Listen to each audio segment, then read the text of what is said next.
tried to, Q-woo, if it hadn't been for the terrifying aura bursting out from behind, threatening to tear his throat out at any moment. Ha! Sakath instinctively covered his throat, unaware of what had just transpired behind him. The aura that had exploded from his back moments ago was truly beyond imagination, capable of not only tearing out the throat and heart, but also penetrating the entire body tens or hundreds of times over. With a face drenched in cold sweat, Sakath turned to where Garam had been. Little foolish Garam. Behind the fallen junior guard, there stood a prisoner of similar build. This is how you emit that fierce energy. The terrifying aura was emanating from him. Vikyr, Night Hound. He had been silently watching over everything from behind. Chapter 380. The Hound of Nuvalebeg 4. Chapter 380. The Hound of Nuvalebeg 4. Before the staggering aura that emanated from Vikyr, Sakath stood frozen in place. The aura was so thick that it seemed to crystallize in the eyes of the target, appearing like thorns. From the elongated eyes of Sakath, it was akin to a raging fire, consuming and tearing apart everything in its path, engulfing the whole world. And slowly the one emitting such intense vigor revealed themselves. The hound that emerged was no ordinary dog, a hunting dog, not just any but a hellhound specialized in hunting down demons. Within Vikyr's crimson pupils, the subdued figure of Sakath was reflected. "That's enough," Vikyr said calmly, yet within it lurked restrained violence as terrifying as hell itself. Sakath, sensing it, took a step back. 2 years ago, he had picked a fight with Vikyr and had been thoroughly beaten. You should know whether you're a predator or prey and live fucking accordingly. It still felt like a toothache to think about the days spent pulling out nails embedded in his mouth after that incident. But he couldn't just bow down. If he ended up incarcerated, he would surely have to face a lot of time in solitary. Sakath growled, opening his mouth. "What if I don't? I'm already a mess. There's nothing worse to become. I know the address of hell. If you insist, I could show you the way right now." Vikyr nonchalantly opened his mouth. But within that calm expression and casual tone, Sakath could sense the raw madness and violence lurking beneath. Sakath couldn't bring himself to speak further, knowing how untamed and violent Vikyr truly was. Vikyr doesn't lie. If he says he'll show him hell, he will indeed show it. Having observed Vikyr for the past 2 years, Sakath knew this well. Crazy bastard. Why do his eyes look like that? His face bore the typical appearance of a nobleman's son, but within his gaze lay centuries of pent-up hatred and intensity, twisting and turning. How ruthless and brutal must one be to possess such eyes? Even for Sakath, who had committed countless illegal experiments and massacres against countless humans over the years, it was beyond imagination. Suddenly, Sakath glared at Vikyr with bloodshot eyes. Eventually, he spoke as if chewing out the words. "I won't forget what happened today. I'll definitely retaliate. If you can, go ahead and try. But you'd better do it quickly." Vikyr brought up a topic that caught Sakath's interest. "I'll be leaving this place today," Vikyr stated. "What?" Sakath half opened his mouth in disbelief at Vikir's words. Then he started chuckling. Now that I think about it, you're insane, planning an escape from Nuvalebeg. Even he couldn't manage to escape. What makes you think you can? Before he could finish, Vikir laid down his cards. Why do you think escaping is impossible? What? Is that as far as your thoughts go? Sakath frowned at Vikir's unexpected question, his face showing utter confusion. Eventually, Vikir smiled slyly at Sakath. You may think you're abandoned, but you're not. It's because I see potential in you. Vikir scanned Sakath with a sharp gaze. I've been watching you for the past 2 years. You may lack strength and resilience, but your stubbornness and initiative appeal to me. Your loyalty is also commendable. Why are you spouting nonsense? You'll find out soon. After I escape from here. Sakath shook his head incredulously and then turned away. Just a worthless puppet to deal with. Stop babbling about escapes. I'll make sure to kill you myself someday. But despite his words, a slight flicker of doubt appeared in Sakath's eyes. Vikir, with the keen sense of a seasoned hunter, didn't miss the slight tremor in his pupils. Thud. Sakath quickly leaped away, disappearing beyond the rocky gorge, leaving behind a mist of tainted blood. Quite the useful personality to exploit, Vikir remarked. Then Vikir turned his head to examine the 2 guards lying unconscious on the ground. Kirko, the mid-level opposite. She was unconscious, a large wound on her forehead. Big eyes, a sharp nose, a stubborn-looking mouth, a pale face as if she hadn't seen sunlight, and long hair that reached her waist. She had the typical beauty of an imperial maiden. If it weren't for the uniform and the sword, one might mistake her for a delicate lady from a noble household. Is she dead? Vikir supported Kirko's head and checked her pulse. Kirko's brows furrowed, and an unconscious groan escaped her lips. Though she continued to sweat profusely, her body temperature had stabilized, and there was a faint heartbeat. It seemed her life wasn't in immediate danger. Lucky woman, Vikir thought. With proper hemostasis and an extended rest period, she could likely recover without much trouble. The problem lay with Garam. Done for, Vikir concluded at a glance. The relentless attack by Sakath had left his body beyond repair. His bones were powdered, piercing through his organs. Additionally, the internal pressure had surged, causing vital organs responsible for metabolism to rupture. His body temperature had skyrocketed abnormally due to contamination from Sakath's toxic aura. Of course, immediate transport to a temple for intensive treatment by high-ranking priests might save his life, but such hopes were unrealistic in Nuvalebeg. Death was inevitable. He would undoubtedly succumb to his injuries within minutes, amid excruciating agony as his nerves burned away. Then a feeble voice interrupted. Why here? Both of Garam's eyes had burst, rendering him blind. Despite shattered teeth and a severed tongue, he managed to speak. Vikir stood silently beside Garam, listening to his final words. His hand weakly reached out, as if grasping at the air, reminiscent of holding the hand of a loved one. I wanted to show the outside world to her. The testament didn't flow elegantly like in comics or novels, ending abruptly with a hollow, lifeless voice, as Garam's body slumped completely. Vikir stood beside Garam's lifeless body for a while, then kneeled, closing his vacant eyes. Such a pity. I didn't wish for this outcome, Vikir said, his focus solely on the insignia, name tag, rank badge, and military boots attached to Garam's uniform. However, the situation escalated more urgently than anticipated, ultimately resulting in this outcome. While Vikir didn't directly cause this outcome, the bitterness of it couldn't be avoided. Thanks to your distraction, that woman survived. So go peacefully to a better place. Vikir used his ability Drought on Garam's corpse. The unique ability of the blood-soaked jade flower, it removed the blood and moisture from his body. The bloodstains dried up and turned to dust. Flesh, bones, and organs, all shriveled and twisted, slowly crumbled away. Tsutsutsu. Soon, the desiccated remains of Garam, now reduced to bone dust, were carried away by the wind. The dreams and spirits of a young man from the surface now wandered in the depths of this distant land, unable to escape this prison even in death, a fate shared by both prisoners and wardens alike. Clang. As badges, insignias, and rank badges fell to the ground, Vikir carefully gathered Garam's uniform, boots, and insignias. Then, a realization struck him. Victor raised his head. From beyond the mist-filled gorge, the clamor of approaching soldiers echoed. Thud, thud, thud, thud. It seemed reinforcements were arriving. Victor glanced around. Around the collapsed Kirko, whose body temperature had seemingly flown away with the wind, the footsteps of the departed Garam sounded. The wind, swirling for a while, brushed past Kirko's hair, wiping the cold sweat from her forehead before vanishing beyond the flames. Victor offered a brief moment of contemplation towards the direction the wind had blown. Then, with Garam's clothing tucked under his arm, he disappeared to the other side of the gorge. He had collected all the necessary materials. There was no need to delay any longer. Escape. Tonight, the hound would leave this place. The plan was perfect. Chapter 381. The Hound of Nouvelebeg 5. Chapter 381. The Hound of Nouvelebeg 5. That night was noisy due to a riot caused by a prisoner on level 8. Numerous guards were injured and taken to the infirmary, while some were stranded in the rugged terrain of the labor camp with injuries, conducting search operations.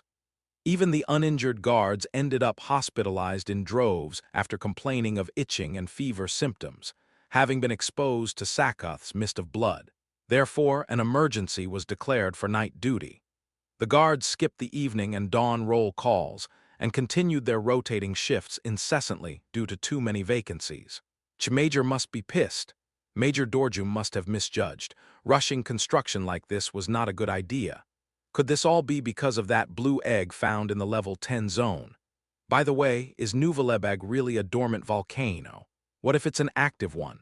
Well, if it erupts, the whole Nouvelebeg prison will be gone. But could that really happen? Two guards yawned as they exchanged shifts. Neither of them was originally assigned to this area, but due to vacancies in the duty roster, they had no choice but to take up makeshift shifts. And Victor seized the opportunity that arose then.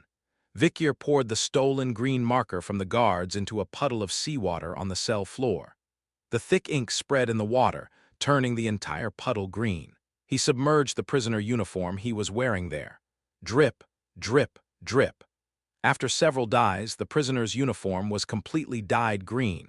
Although the distinctive black stripes of the prisoner's uniform were faintly visible, it was difficult to distinguish under the dim lighting of Nouvelebeg. Victor examined beyond the iron bars, and confirming that the guards were engrossed in other conversations, he slowly exerted force with his hands. Snap! The BDISSEM handcuffs broke off too easily. Victor felt mana returning to his body and nodded to himself. But how could restraints made of BDISSEM break so easily? The exact material making up BDISSEM was unknown, but it seemed clear that Victor was influenced by the title blood-soaked jade flower lumberjack he obtained from the abyss pool. Finally, Victor completely shattered the BDISSEM restraints clinging to his body and even broke the iron bars, then stepped outside. And he began to walk down the corridor slowly. Thud, thud, thud, thud. At that moment, a guard who had been on duty ahead spotted Victor and widened his eyes. Huh, why is a doctor here? He seemed to mistake Victor for a medical personnel due to the green attire he was wearing. After all, it was unimaginable to think of someone as a prisoner at this hour, wearing green clothes and wandering around without handcuffs or chains. Victor replied casually, "I'm the doctor in charge of disinfection in the level 9 area. I was conducting a final inspection because Sakoth of level 8 had splattered blood and saliva everywhere." "Oh, really?" The guard sent a slightly suspicious glance, but it was apparent that he couldn't fathom the idea that his counterpart might be a prisoner. "Looking at the duty log from a while ago, there's no record of your entry." "Is that so? It's been a while since I came in. I got so absorbed in disinfecting that I lost track of time. Have the other team members already left?" "Haha, you're quite dedicated. Looking at the earlier duty log, there was indeed a disinfection task listed. It's recorded that everyone left at that time, but it's been chaotic lately, so perhaps someone was missed." The guard surprisingly smiled satisfactorily at Victor's words. Apparently, knowing that he had thoroughly disinfected the area he was guarding made him feel relieved. "Sure, go ahead. Please make sure not to spread the plague to us." "Will do." Victor nodded in greeting to the guard and continued down the corridor. "All right, I've smoothly passed stage 1. The discovery of Poseidon at the epicenter, Major Dorjum's guard redeployment, and the riot of the noisy crowd, all three outcomes intertwined seamlessly. Thud, thud, thud, thud. Walking the corridors of Nuvalebag at this late hour felt exhilarating. The boundless freedom and liberation seemed to elongate Vikir's limbs by a few centimeters, but that was short-lived. Vikir quietly made his way to a corner of the corridor. It was where the supplies were kept. A supply warehouse containing uniforms, gear, military boots, weapons, and such for the guards.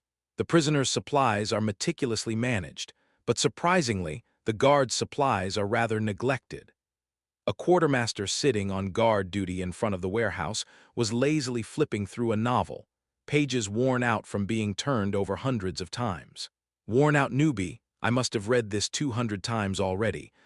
So boring, I want to read the spin-off already. Then something caught the quartermaster's attention. Burn marks covering the forehead and face. It was Vikir wearing a guard uniform torn and bloodied in places. You got balls of steel, huh? Burning your own face. Well, with Basilisk's hyper-regeneration ability, you could heal any time. Muttering incoherently, de Caravia's voice echoed from Vikir's chest. Vikir pretended to feel suffocated, then silenced de Caravia by punching his chest with a fist. Then, adjusting his hat low over his face, he spoke up. "Good evening, Quartermaster. I've come to see if there's a spare uniform available." "Huh, you got torn up in the riot today too? Quite a few came in with torn uniforms today." "Yes, I was stranded under the crevasse in the canyon and just returned. I tried to mend my uniform, but it seems impossible with sewing." "Well, in that case, it might be better to just get a new one. Wait here, I'll find one for you." The quartermaster closed the book he was reading and rummaged through the warehouse.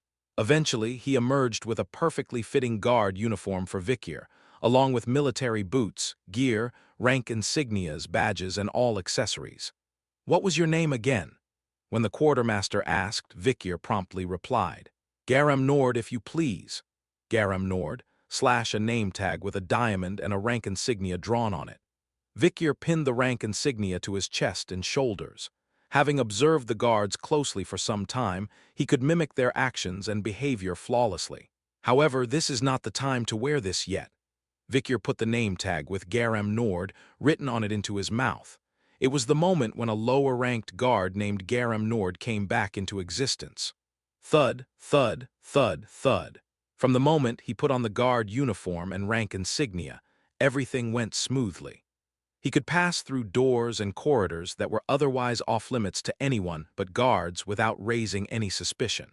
Then a guard called out to Vikir as he walked down the corridor on an ambitious night. "Hey there!" A mid-ranked guard summoned Vikir. Vikir paused for a moment. Was he suspected because he wasn't wearing the name tag? But no, do you not see the trash on the floor there? Pick it up and take it away. The guard deliberately instructed Vikir to pick up trash closer to him before going his own way. Thank goodness. Society tends to value rank over name. Humans are the same everywhere. They prioritize rank over a person's name, deciding whether to show interest, remember the name, or not. In that regard, rank insignias were perfect camouflage to avoid suspicion. No one cared about the name tag of a lower-ranked guard like Garam Nord, so there were no questions about whether he had a name tag, what his face looked like, how tall or short he was, or what impression he made. Vikir smoothly ascended the central staircase to the 9th, 8th, 7th, and 6th floors, heading towards his final destination on the 5th floor. Just as Vikir was about to leave the 6th floor and open the door to the 5th floor, Garam! A voice from behind stopped Vikir in his tracks. For the first time, someone recognized Vikir's face and physique rather than his rank. Vikir slowly turned his gaze to where the familiar face stood. It was Kirko Grimm. She stood there with bandages on her arms and legs, leaning on crutches. "Garam, right? What are you doing here at this hour? You weren't there during roll call earlier, so where have you been?" Suddenly, he was faced with excessive attention. Vikir briefly pondered inwardly. Do I need to eliminate her? However, Vikir wasn't particularly inclined to do so. Normally, he would have acted without hesitation, but, considering Garam and remembering Garam's final wish, it seemed acceptable to overlook this. It's nothing compared to what will happen on the 5th floor anyway. Vicur's escape plan, painstakingly crafted over a long period, was flawless. And even though it wasn't apparent now, that woman would undoubtedly be a valuable ally in the future. Without responding to Kirko's call, Vicur simply entered the room. "Huh! Hey, Garam!" Kirko was surprised by the unexpected turn of events. It was an unusual attitude from Garam, who usually laughed foolishly whenever she saw him. "What's up? Are you heading to another area for patrol?" Kirko was also on a busy schedule, having just returned from duty, so she didn't have much time to linger. She gave a slight smile and headed on her way. "Well, whatever. I wanted to thank him for the level 8 riot incident. But it was Garam after all, that foolish Garam." Kirko soon stopped caring about him. That timid guy wouldn't cause any trouble wherever he went, even at this ambitious hour. A thank you could wait until they met properly next time. Thud, thud, thud. Just like Vicur, Kirko also gradually melted into the dark corridor. Vicur ascended while Kirko descended. They each went their separate, opposite paths. Chapter 382. The Aquarium 1. Chapter 382. The Aquarium 1. A low-ranking guard was roaming around Nuvvelebeg with neither name nor affiliation. No one knew the identity or intentions of this hunting dog. Did I make a mistake handing over picaresque mask to Camus? Should I have kept it a bit longer? Vicur pondered as he flattened himself against the ceiling, moving forward. To avoid the gaze of the patrolling officers, being slightly smaller in stature was advantageous. Hence, Vicur briefly entertained the idea of transforming into a puppy for easier stealth. But soon Vicur realized he had to change his plan. Within Nuvvelebeg, there wasn't a single dog or cat. If he had roamed around in the form of a dog, he would have stood out conspicuously. While keepers occasionally kept pets, they were typically crustaceans like lobsters or crabs, octopuses, and occasionally seals, sea cats, or sea cows. To keep pets here, an aquarium is needed, Vicur noted. It was only natural, given the deep-sea environment.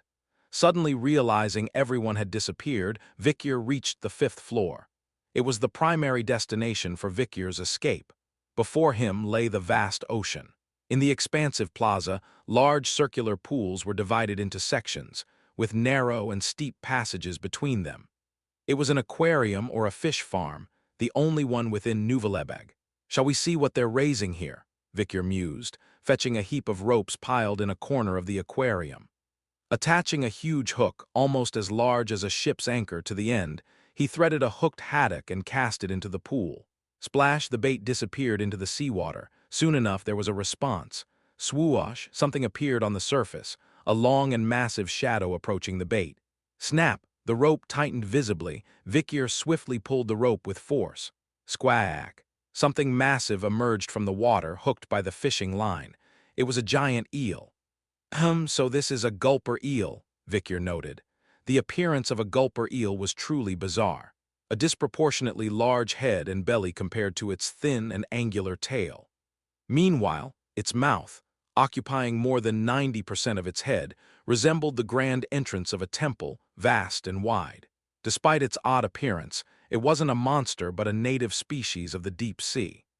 It was known by various nicknames such as gulper eel, pelican eel, or elevator eel. Grrr. The giant deep-sea creature immediately showed irritation upon being dragged onto the surface. As it opened its massive mouth, rows of teeth resembling fishing hooks filled its gums. "Bad boy," Vicur remarked, feeling no threat whatsoever. Thunk. With just one slap, Vicur shattered most of the eel's teeth, causing it to flop on the ground. He completely dragged the eel onto land. "There sure are a lot.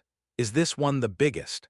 Vicur observed as he glanced at the multitude of eels swimming in circles within the aquarium's pools. The one he just caught happened to be the largest among them. This gulper eel was a species being actively bred in Nuvvelebeg. Its distinguishing feature was its disproportionately large body and small fins and tail, which hindered its swimming ability. Instead, its large body volume and light weight allowed it to drift with the currents. Most of its body was composed of water, with only bones and skin remaining, making it impossible to obtain meat from it. Moreover, due to its foul and repulsive smell, it was almost unsuitable for consumption. Clearly, it wasn't cute enough to be kept as a pet. So why breed this seemingly useless species in Nuvalebag? Because it's the only elevator to reach the surface, Vikir answered himself as he looked at the struggling gulper eel in front of him. The way to descend from the surface to Nuvalebag was simple, a treacherous journey far into the sea, where at midnight, a vortex/whirlpool acting as the first gate would open, allowing the prisoner placed in an orichalcum coffin Iron Maiden to sink into Nuvalebag, located 10,000 meters below sea level. But what about ascending from Nuvalebag to the surface? You could simply use this gulper eel. Its mouth was large and its belly even larger. It could accommodate any number of people. Despite being fleshless and having tough skin, it could withstand the immense pressure of the sea while surviving well. Bred to fit the size of the passengers, these gulper eels, with their excellent ability to withstand pressure but almost no swimming ability, would board a specific current leading to the surface. Hence, one of their nicknames was the elevator eel. Once I break through that bubble barrier, escape should be possible. The end passage of the aquarium offered a view of the scenery of the deep sea. However, there was actually a transparent, mucus-waterproof barrier separating the inside and outside of the aquarium.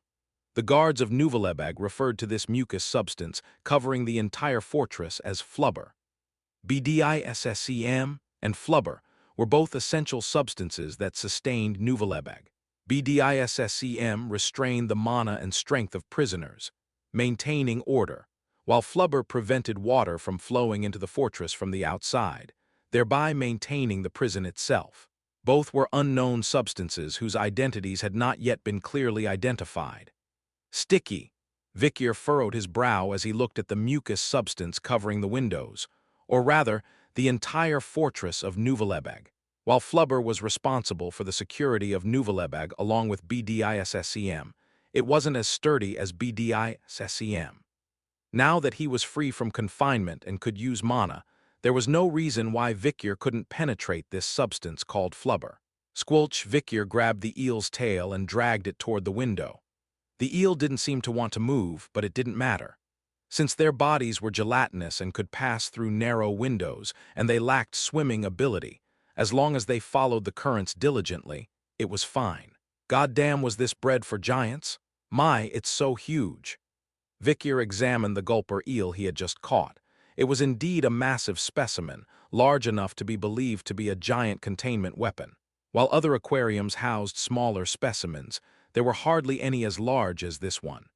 Kugaguk. Vikir inserted a bridle into the eel's mouth, then extended the line deep into its belly. Even though eels lacked swimming ability, Vikir aimed to control at least the direction of their fins.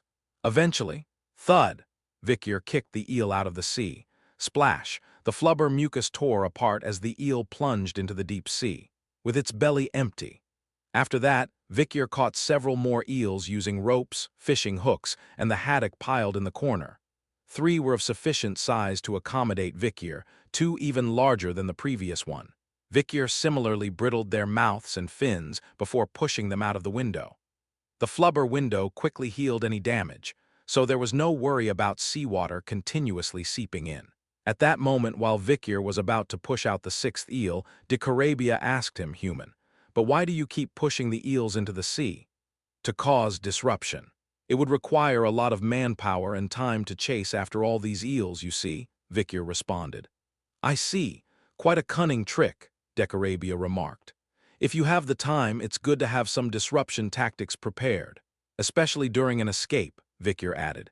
"Now are we supposed to ride the 7th eel out? Huh, but why did you catch only 6 eels? Shouldn't you catch one more?" Dicarabia expressed his confusion to Vikir, who had pushed all the caught eels out of the window. To which Vikir replied briefly, "I'm not going." "What?" Dicarabia asked, bewildered. "If you're not going, why did you release the eels in the first place?" Dicarabia questioned further. "I told you. Disruption tactics," Vikir said, smiling faintly.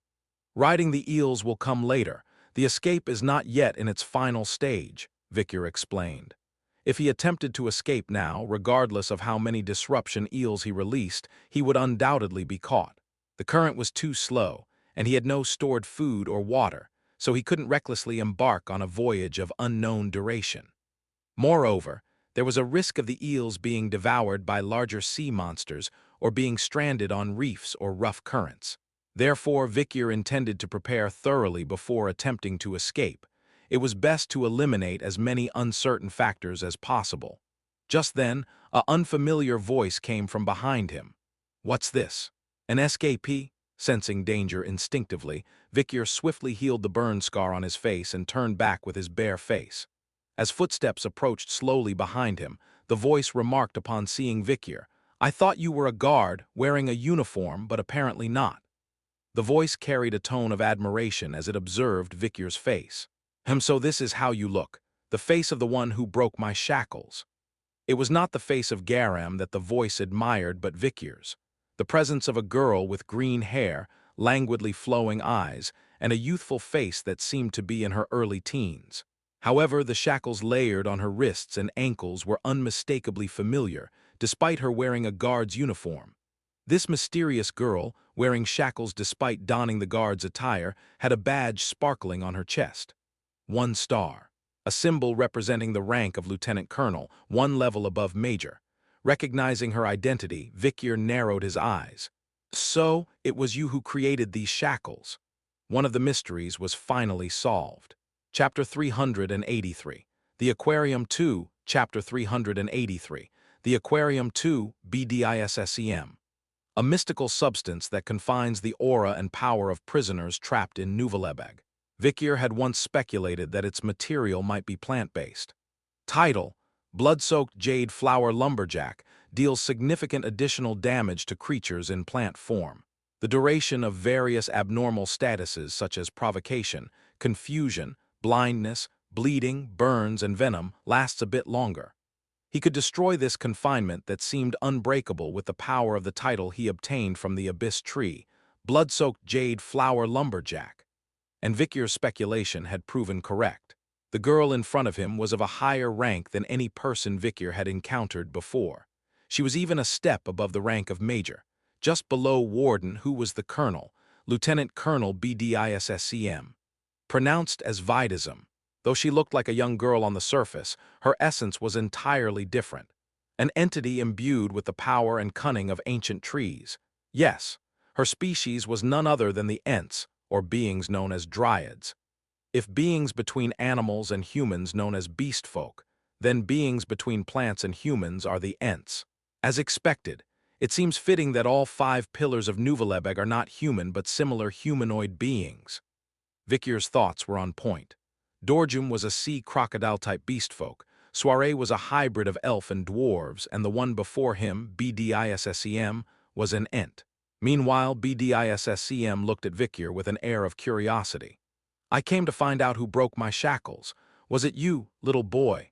It seemed BDISSEM could sense it if the shackles she made were destroyed. SHRRRR. The 5 fingers at the end of BDISSEM's arms stretched out like tendrils, then quickly turned black and morphed into the shape of iron chains. "How did you break them? Try again." Before BDISSEM could finish speaking, the tendrils sprouting from her body shot towards Vikir like serpents. Clang, clang, clang. At the end of the chains, handcuffs and leg irons were interlocked like a snake's fangs. If he were to be caught by that, BDISSEM's confinement would be imposed, sealing his aura and power. Of course, Vikir had enough power to destroy it. But even a momentary interruption in the flow of aura, not even lasting a second, was unsettling, so he merely retreated, dodging all of BDISSEM's attacks. BDISSEM summoned even more tendrils, as if incensed by this. "Fight properly. Are you just going to keep dodging?" She seemed quite angry for some reason. It seemed she misunderstood why Vikir was only evading instead of facing her head-on. Crack, the sound of tree bark came out of BDISSEM's mouth. The densely concentrated tendrils, hard yet elastic like rubber, whipped towards Vikir like lashes. The impact of the strike itself was significant, but what followed afterward was an even more annoying attack, wrapping around him. "It's all because of Orca, the warden of Nuvalebeg. Because of that old man, everyone treats me like a child under excessive protection. Why am I treated so differently than Flubber?" I'm not sure what she means, but I can somewhat understand why she's complaining. Despite having ample opportunity to counterattack, Vikir continued to evade BDISSEM's attacks, irking her further. Go get a guardian. I don't want to beat a kid. What did you say? I've lived for more than 100 years longer than you. I don't fight little girls. I have both male and female genders. Fine. So why is this girl being overprotected? After a moment of thought, Vikir spoke up. It's probably because you're a precious asset of Nuvalebeg. They need to preserve you. What if there's a disruption in the production and maintenance of BDISSEM restraints? If you die, all the other restraints will lose their power, don't you see? Judging by BDISSEM's shocked expression with each of Vikir's words, it seemed he hit the mark. Gradually, her expression turned into indiscernible irritation. So what do you want me to do? Stop telling me to preserve myself. I'm sick of it. I want to live my life too. It seemed like BDISSEM was living as if she were imprisoned in a cell due to the production and maintenance of the restraints, and she was under considerable stress because of it. Well, I've experienced prison life myself. I know the frustration of Nuvalebeg. Dodging the lashing tendrils, Vikir landed on the opposite side of the fish farm. Suddenly, a question arose in Vikir's mind, and he asked BDISSEM. But how did someone so protected manage to come all the way here? HMPH. That's because Orca, that old man, left his post. Orca, the warden of Nuvalebeg's prison. Come to think of it, Vikir had never seen his face since arriving at Nuvalebeg. Apparently, the surface has become a complete mess lately. There are so many mid-level offenders being sent to Nuvalebeg that the old man himself went on a long-term assignment to the surface. Something about facing some huge upheaval. I don't know what nonsense it is. BDISSEM seemed quite talkative, perhaps from spending a long time alone. Judging by how she kept rambling on even when facing a prisoner like Vikir, it was evident. Recently, there's been chaos about demons or gates or something. Surface matters are really complicated. The reserved Vikir gleaned a lot of information from BDISSEM's chatter, which she volunteered without being asked.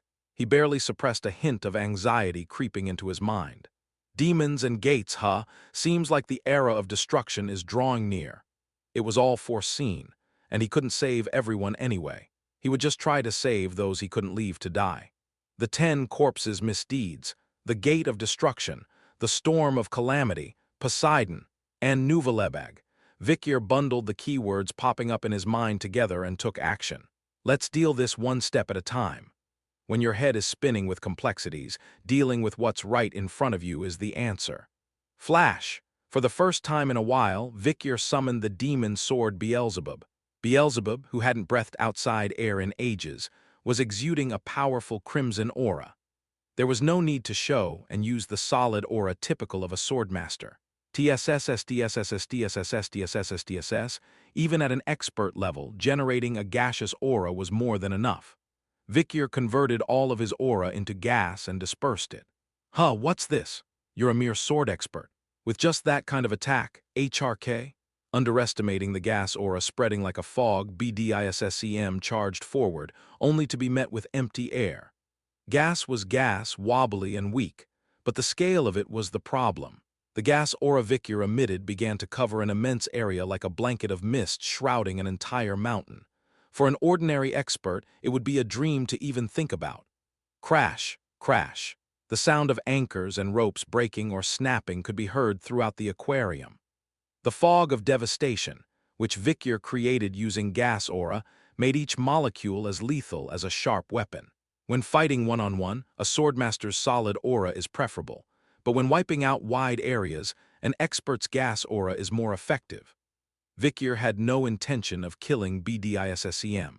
Now that he knew her identity and power, there were countless ways to utilize her. I'll spare her for now. BDISSEM's power, as experienced firsthand, was easily manageable. So Vikir, instead of killing her, covered the area with the fog of devastation to subdue her. Driving prey slowly into a corner was the basic skill of a hunter, akin to driving prey into a trap. Arg, as Vikir covered every inch of space with his devastation and aura, BDISSEM found herself with nowhere to retreat. Now she had only one path to choose: the aquarium, diving into the deep pool where gulper eels were being raised. In the end, splash, BDISSEM submerged herself deep into the pool. Vikir felt his plan had worked. Plants are weak against salt. Typically, when exposed to excessive salt, plants wither and die from the tips of their leaves turning black. As beings whose life force is rooted in plants, Ents or dryads were also vulnerable to salt. Moreover, the water here was the deep-sea water below 10,000 meters. It was extremely saline, making it a suffocatingly dense brine. Splash! Vikyr leaped into the pool to capture the weakened BDISSEM. Some gulper eels approached, mistaking him for food, but they were swiftly torn apart by Vikyr's aura. "Where are you?" Vikyr searched around, scanning for the weakened BDISSEM submerged somewhere. Just then, "Ho ho ho, looking for me," a female voice echoed from somewhere. As Vikyr swiftly turned his head, SHR swoosh. A much thicker and tougher tendril of BDISSEM flew in, wrapping around Vikyr's torso. It was much faster than when fighting on land. Surprised by the unexpected turn of events, Vikyr widened his eyes as BDISSEM revealed herself before him. In the extremely saline water, her appearance was quite different, with her hair floating gracefully around her. Her once immature physique and childish face had matured significantly. Seeing the significant increase in BDISSEM's power, Vikyr had to admit he had made a mistake. She was a seaweed-type Ent. What he had brought into the seawater had turned out to be a double-edged sword. Chapter 384, The Aquarium 3, Chapter 384, The Aquarium 3, BDISSEM. She revealed her true self in the dense salt water. "Ahaha, surprised, aren't you?" From her lips a mischievous smirk emerged, shedding off any hint of innocence. What filled that space instead was a radiant warmth. Vikyr was genuinely astonished. An Ent from the seaweed family didn't think such a thing existed. He heard a lot of stories during the days when he lived near the Red and Black Mountains. So naturally, he had a bias that Ents were creatures of the forest only. However, Ents also inhabit the kelp forests deep underwater. Just as beastmen are divided into various animal lineages, Ents also have different lineages within various plant families. In the case of someone like BDISSEM, she belonged to the kelp family, like kelp or seaweed. It's not as straightforward as I thought. Dragging BDISSEM into the seawater turned out to be a fatal handshake, grabbing Vikyr's ankles. Ordinary plants wither and die when exposed to salt water, but kelp thrives, as it finds vitality in such conditions. Splash! Vikyr kicked away the flying kelp chains with his feet.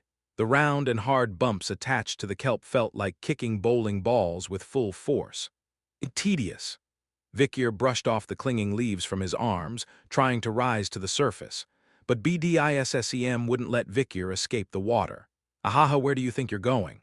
You've come all this way, so let's play a bit more." Tough and resilient stems flew towards Vikyr like sea snakes. Swish-swish, black kelp growing beneath the gulper eel farm seized Vikyr's ankles. Clatter-clatter, crunch above them, the long and towering kelp leaves spread diagonally and horizontally, forming a grid-like net. Meshes such as gill nets, trammel nets, sen nets, pound nets, drift nets, and stake nets. Various types of nets were spread out, aiming for Vikyr, creating a terrifying entanglement that not only trapped but also suffocated. The sharp-pointed kelp spears rushed towards Vikyr's body, making it impossible for him to move. Binding with nets, piercing with spears, and once touched, neither aura nor strength could be used. It was the winning pattern that turned BDISSEM into an invincible monster. Thud, flesh and blood, organs burst like fireworks. The water turned dark instantly. However, BDISSEM didn't seem pleased with the situation, narrowing her eyes. Countless kelp spears ultimately failed to touch Vikyr. At a crucial moment, Vikyr grabbed the tail of a passing gulper eel and used it as a shield. Thud, thud, thud. Even the kelp spears that came late were blocked by the gulper eel pulled by Vikyr, causing only accidental collateral damage. Arg, it takes years to raise one of these gulper eels. If Dorjam and Soiree find out, it'll be chaos. Bubbles started boiling from BDISSEM's enraged form. Bubble, bubble, bubble. Indeed, true to her plant-like nature, BDISSEM was emitting an enormous amount of oxygen from her body. Seeing this, Vikyr nodded his head. Now I understand why everyone has been so protective of BDISSEM. BDISSEM plays a crucial role beyond crafting BDISSEM restraints, which bind the aura and strength of prisoners. She also supplies oxygen within the prison. Besides her ability to block aura and physical force, she possessed a strange ability to consume sulfur or vapor and convert it into oxygen. So, without BDISSCM, there would be no Nuvalebeg. Inside the mucus dome surrounded by flubber, there was no separate oxygen supply. "She's quite useful in many ways," Vikir remarked. He abandoned the gulper eel he used as a shield and grabbed another one. Plop! At that moment, the rising kelp spear pierced both the upper and lower jaws of the gulper eel. Thud. Vikir, too, abandoned the gulper eel and landed on the floor of the aquarium. Ahaha, going deeper. Isn't that suicidal? BDISSEM quickly made a net, completely blocking the path to the surface. Now Vikir was trapped on the aquarium floor without a single move. However, swish swish swish, even BDISSEM, in her overwhelmingly favorable environment, couldn't help but startle at the bizarre phenomenon unfolding in Vikir's right hand. A strange current flowed from Vikir's right hand. "What's this? Is there a hole over there?" If water wasn't leaking, there shouldn't be a current in that direction. The moment BDISSEM sensed that something was wrong, gurgle gurgle gurgle swish. Suddenly, the current intensified. It felt like water rushing in at an incredible speed, as if from a leak. The surrounding kelp, along with BDISSEM, were almost swept away by the current. What's happening? A sinister premonition typical of plants flashed through her mind. She felt instinctively that she shouldn't let Vikir's outstretched right hand grab her. It was a desperate warning from her instincts. Drought, the ability of the blood-soaked jade flower. It withers everything with moisture. Vikir was going to dry up all the moisture in the pond, and the creation of a strong current was a result of the constant drying and refilling of the water, creating a powerful current. Vikir emitted this aura through Beelzebub. Like a flame reversing the flow of poured oil, Vikir's aura was ejected in reverse against the swirling current. Naturally, the target was BDISSEM. Whoa, she was taken aback by the sight of 8 flying teeth tearing apart the space filled with water. Beneath the sea, a dense and heavy black sun was rising. Kururururur. The black sun expanded rapidly, sucking everything around it with astonishing speed.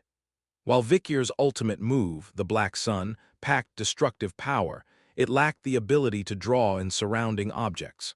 However, being underwater and Vikir's mastery of the power of the blood-soaked jade flower which had a thirst for surrounding moisture, they complemented each other effectively. That brat, targeting this from the start and underwater. It finally dawned on her the extent of her predicament. That black sphere and massive fangs were sure to crush anything drawn into its core. Flesh would dissolve without leaving a single scrap behind. Ahag! BDISSEM thrashed about desperately to escape the currents. Despite launching all available seaweed at it, they were all merely consumed by the black sun, turning into kindling. Even the shredded seaweed became impossible to salvage. Oddly, the monster's aura, emanating from the sword, remained unaffected by her ability to nullify both mana and physical force. If Nuvalebeg people saw her ability being torn apart so ineffectively, they would likely be terrified, akin to cheap paper being ripped. But it wasn't entirely fruitless. Kurururur, Kirk, striking the mass of seaweed against the black sun, resulted in a slight weakening of the currents. Thus, Vikir barely managed to break free from the currents and reach the surface. Huff, emerging from the water, BDISSEM turned pale, looking back. I need to get out of here fast. I have to inform Dorjuman Soiree. But before she could even take 7 steps, she felt her body sway. Her vision spun. She was sure she had stepped firmly, yet suddenly her foot was tangled. Thud, she collapsed to the ground, gasping for air. Why am I like this? Why won't my body obey? What's happening to me? What's going on? I need to run away right now. Unanswered questions flooded her mind. And around that time, Crack Vikir too shattered the surface and emerged. It seems being underwater and using your ability made you thirsty. Vikir spoke dryly towards BDISSEM, and black droplets of blood were falling from his fingertips. Madam Eight Legs Venom. Previously, when BDISSEM slaughtered the gulper eel and caused a commotion, Vikir had subtly released his blood into the water. And due to the current, BDISSEM had unknowingly inhaled a large amount of poison throughout her body. Since the toxin had been diluted by the water, its effects were slow to manifest, but once symptoms appeared, the outcome was inevitable. Gasp, cough, gag. BDISSEM collapsed to the ground, clutching her throat with one hand and her chest with the other. Shu-Wu, the venom caused her body temperature to rise rapidly, leading to dehydration. Spots of death, black fungus, began to appear all over her body. The transformation from a girl to an adult woman was now turning BDISSEM into a shriveled old figure. No, no, if I die the prisoners' restraints and bars, they'll lose their strength that at least. And before her in agony, thump, thump, thump night. No, Nuvalebag's hound begun to walk towards her. Even in the lightless depths, the shadow of death loomed over her. Chapter 385. The Wretched Hound of Nuvalebag 1, Chapter 385. The Wretched Hound of Nuvalebag 1. Early the next morning, unprecedented chaos erupted in Nuvalebag. What in the world is going on? A thunderous roar shook the 9th level. Major Dorjum, a prominent candidate for the next warden of the prison, turned his head with a face full of anger. Lieutenants and captains, including Bastille, bowed their heads in defeat. It was all because of the escape of Night Hound last night. Upon hearing the report of Vikir's disappearance overnight, Major Dorjum urged his subordinates frantically. But apart from the information that an unknown doctor had escaped the prisoner area under the pretext of disinfection work, nothing else was reported. The reason the patrolling was so loose in the first place was due to Major Dorjum's reckless orders to proceed with construction, despite the suspicious explosive found in the level 10 area, and to change the deployment of guards to push through with the work. He couldn't openly express his anger. Was there nothing unusual last night? How could nobody know until things got to this point? Major Dorjum's inquiries were met with silence from the guards, all bowing their heads. Then an urgent report came in. "Yes, sir, you should see what's happening on the 5th floor." Major Dorjum's thick eyebrows rose at the report from the breathless subordinate. Rushing up the stairs to the 5th floor, Major Dorjum was astonished. What in the world? The first thing that caught his eye was the huge hole in the gulper eel aquarium. Next, he saw numerous gulper eel floating dead on the water. The extent of the damage was immeasurable, with countless gulper eel swept out of the water. Fortunately, the flubber mucus patched the hole, so the flood damage wasn't extensive, but the loss of many gulper eel was painful. Gulper eel breeding was extremely difficult, with frequent sudden deaths or mysteries during the process of becoming a mature fish. The growth rate was atrocious. Therefore, the adult gulper eel were priced equivalent to a battleship, and losing so many was an unimaginable loss. However, Major Dorjum's attention was focused elsewhere. The gulper eel were not even registering in his eyes right now. The problem was the girl sitting crouched in a corner of the gulper eel breeding area, trembling.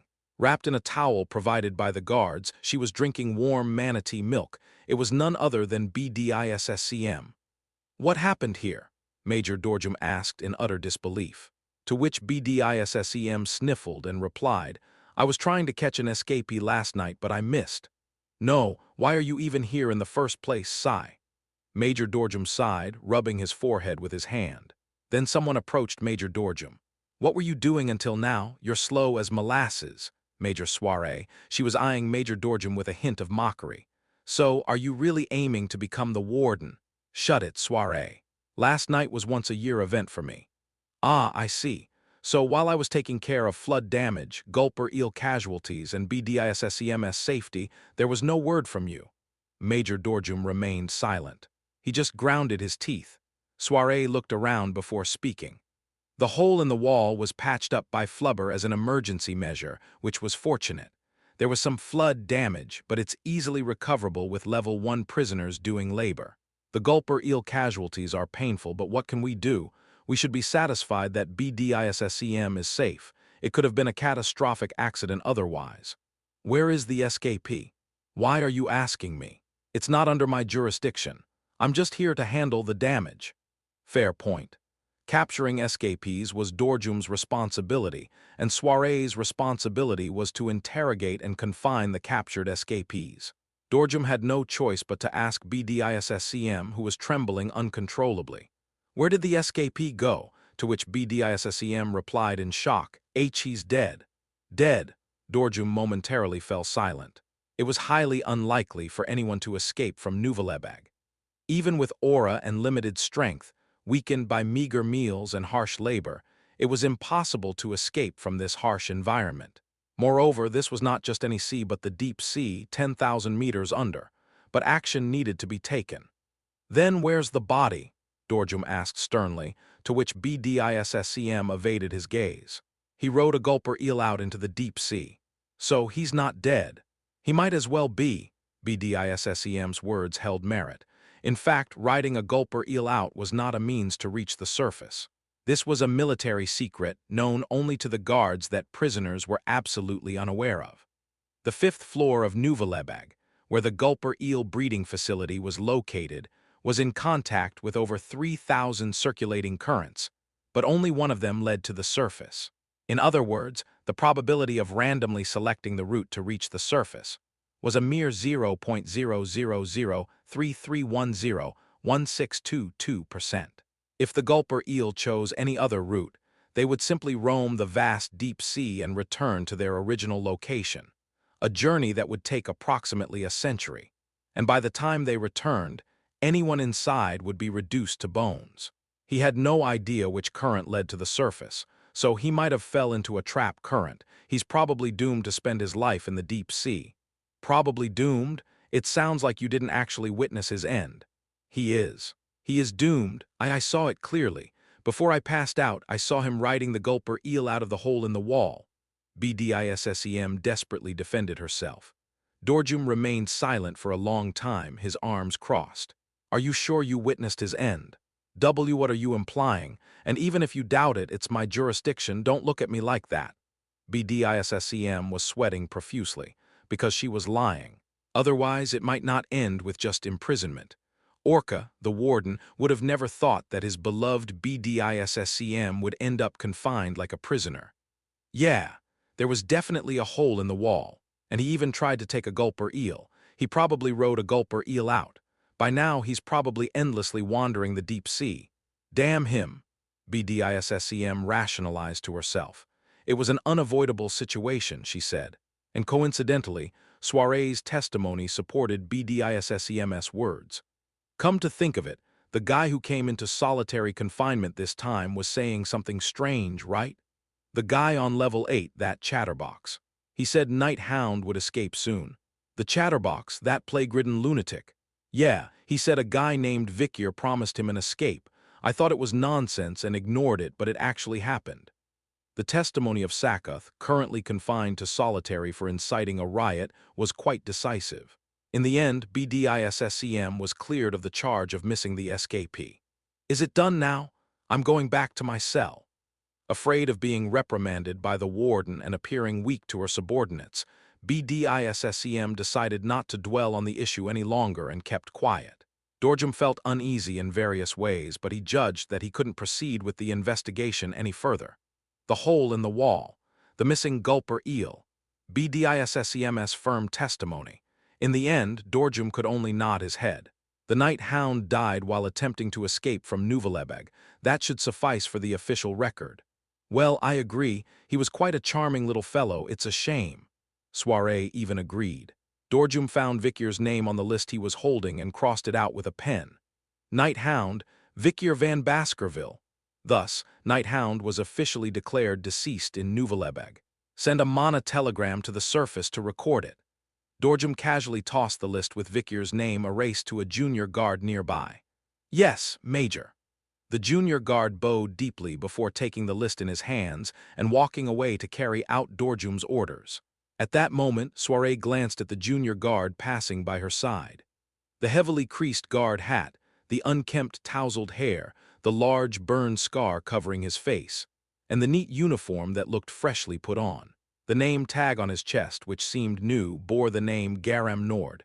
His vibe seemed strange. Was there such a guy among the subordinates? But Soiree quickly dismissed the thought. Ah, who cares? She was aiming for the position of warden.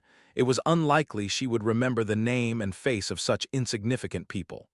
Right now, for Soiree, it was more important to cover up Dorjum's mistake as much as possible and create a sense of normalcy. Anyway, let's wrap up the situation with this. I'll make the report upstairs. Ugh. Dorjum just mumbled out a half-hearted grunt. The escape incident at Nuvalebag, which could have been a catastrophic event, ended somewhat anticlimactically like this. Chapter 386. The Wretched Hound of Nuvalebag 2, Chapter 386. The Wretched Hound of Nuvalebag 2, the name Garam Nord. Rank, low-level lieutenant. A junior officer of the suppression unit in Nuvalebag. Due to his timid nature, he always hunched over, had a dark expression, and had a prominent burn mark on his face under his unkempt, shaggy hair, typical of a 21-year-old youth. This was the information Vikyr had observed about the new identity for the past 2 years. Vikyr hadn't escaped. To be precise, he had only pretended to escape, carrying the unconscious BDISSCM on his back and returned to Nuvalebag. After all, merely stealing a gulper eel and escaping wouldn't evade the pursuit squad, and there were still things to be dealt with inside the prison. I must activate Poseidon. He had nothing to take. Once he activated Poseidon by meeting certain conditions, then everything to be done here in Nuvalebag would be over. Honestly, if I can just finish this job well, even if I die here, it wouldn't be too regrettable. Just by stopping the storm of calamity alone, more than half of humanity could be saved. What followed would be the responsibility of the surviving humanity. But Vikyr wanted to finish the job perfectly if possible. If he could ensure his own survival in the process, it would be a profitable deal beyond measure. At that moment, boom, the horn sound signaling the guards awakening echoed. 3:30 in the morning. The guards woke up 30 minutes earlier than the prisoners who woke up at 4 a.m. Garam, or rather Vikyr, rose from his modest room. The chamber, which was barely enough to accommodate 2 people, was right next to the shower room. Vikyr turned on the rusty faucet and washed his face and body with the cold water dripping down. Naturally, since the water was seawater, hardly any foam formed even when he lathered soap. Even after washing, his skin still felt sticky. Looking in the mirror, he saw the burn marks beneath his wet hair. Vikyr could erase and recreate scars with the power of the basilisk. Even his voice could be distorted as if swallowing hot coals to burn his vocal cords. Dicarabia on Vikyr's chest seemed annoyed. Human, aren't you in pain? Why are you so stubborn? Thrown into the Iron Maiden, thrown 10,000 meters below the sea, passing through a path of sharp blades, leeches, enduring sulfur showers, and working in a volcano, this shit is nothing compared to that. Anyway, the first escape attempt was successful. Night Hound was now dead, and the identity of a guard was acquired. It was a good thing to have the status of a guard when investigating Poseidon's movements. While preparing for the roll call, Vikyr glanced around. On the desk and bed lay notebooks, each no bigger than a palm. They were the diaries Garam wrote diligently every day during his lifetime. With such cramped quarters, having hundreds of these diaries piled up felt even more claustrophobic. But Vikyr didn't throw them away. Instead, he treated them like treasures, reading and memorizing every word on the damp and smudged pages. It's a good thing to know how he lived. Garam's diaries revealed the lives and struggles of him and other junior guards living together in a cramped room the size of one peon. 36 square feet, since there was still some time before the morning roll call began despite the horn blowing. Vikyr finished reading the diaries. Even though he had spent the entire previous night reading through them, there were still plenty left. Vikyr decided to extract only the essential information, excluding the unnecessary chatter. The structure and system of Nuvalebag, information about the characters appearing in Garam's daily life, and other noteworthy details were all there. However, the majority of the content consisted of mundane and personal matters, such as Garam's usual thoughts, beliefs, and humanity shining through. Vikyr deemed Garam's personal records unnecessary, but found himself unable to refrain from reading through the vast amount of them. Through this process, he gained some understanding of Garam's humanity. It's fortunate for him that he doesn't have many close friends. Garam had a very limited social circle. However, this allowed him to observe others neutrally and objectively, and these perspectives were fully incorporated into his diaries. Surprisingly, the Nuvalebag scene through the eyes of a prisoner and the Nuvalebag scene through the eyes of a guard had many similarities. For instance, most entries in Garam's diary ended with the phrase, "I want to leave this place," giving the feeling of reading the memoirs of a prisoner. Come to think of it, whether a guard or a prisoner, the living conditions are quite similar. Vicyr glanced around the cramped chamber. With no windows, it resembled a coffin.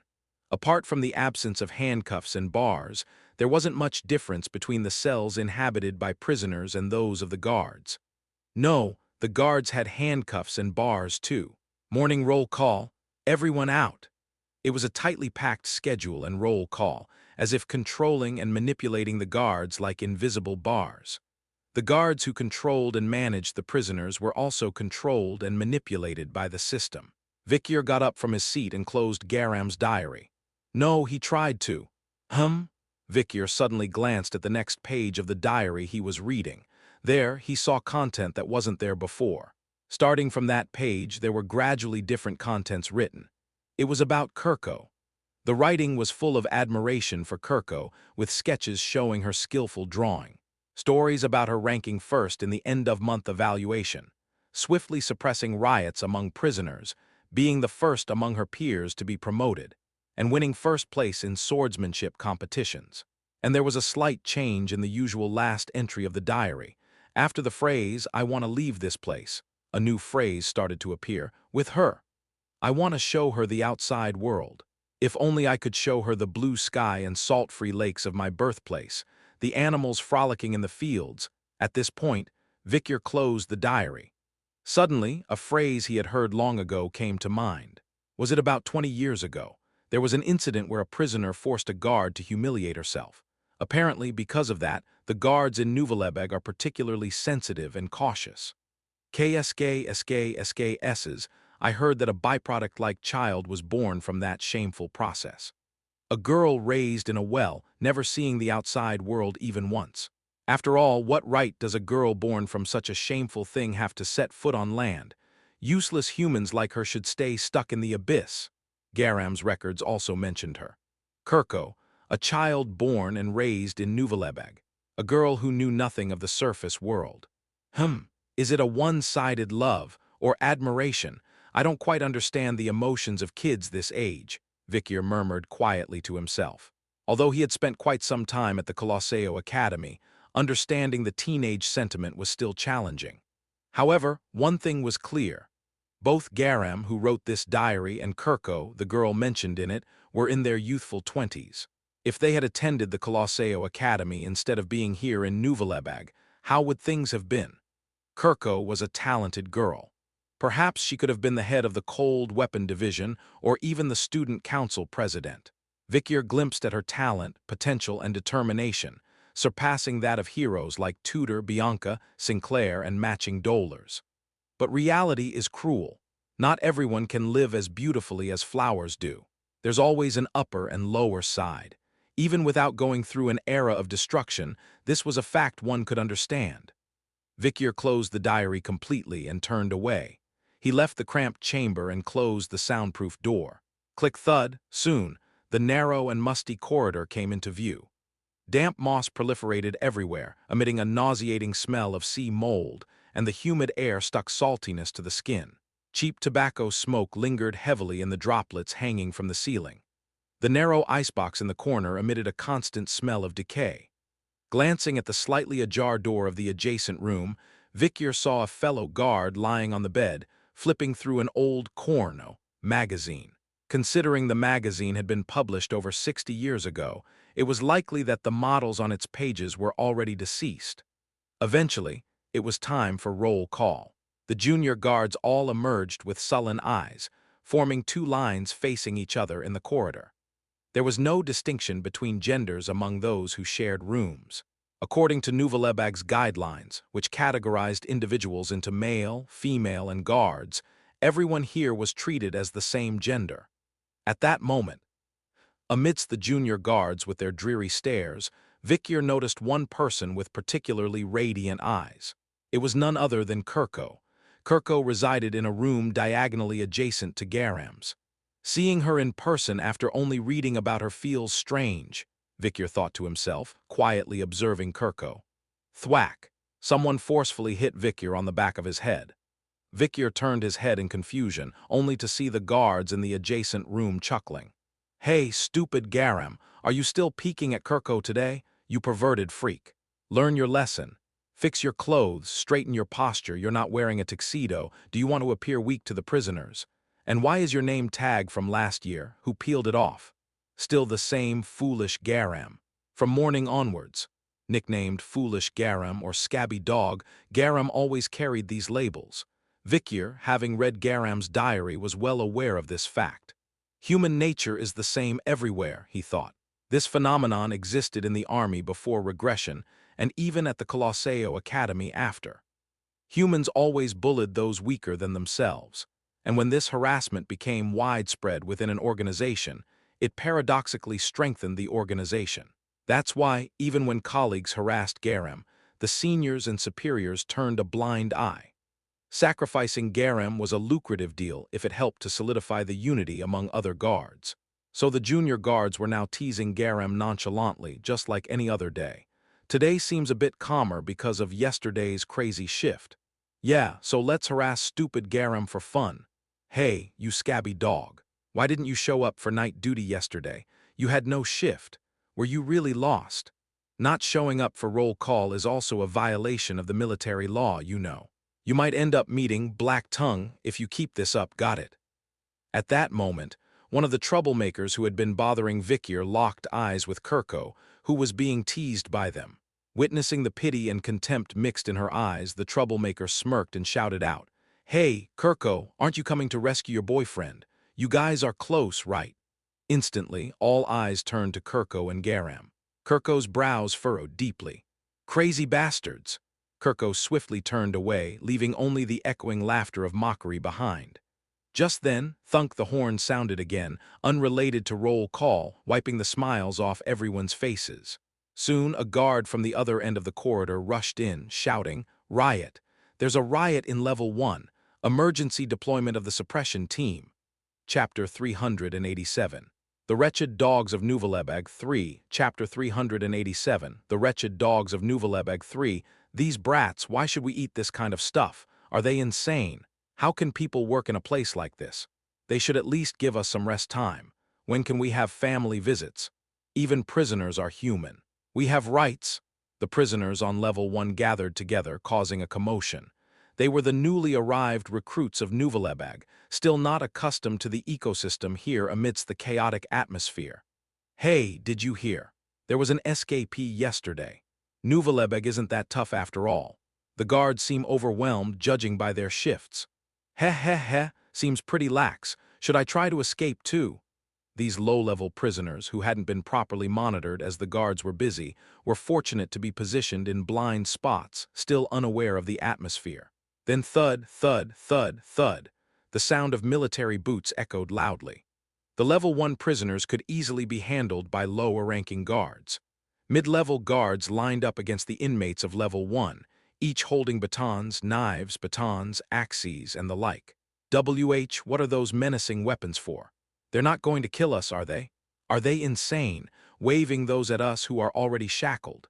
These guys are not in their right minds. The prisoners visibly wilted at the sight of the armed guards. That's how timid they were. A captain-ranked guard at the front addressed the mid-ranking and low-leveled lieutenant guards behind him. "Listen up. Surprisingly, the floors with the most riots in Nuvalebeg are Level 1 or Level 2. As the saying goes, knowing is half the battle. This is an eternal truth.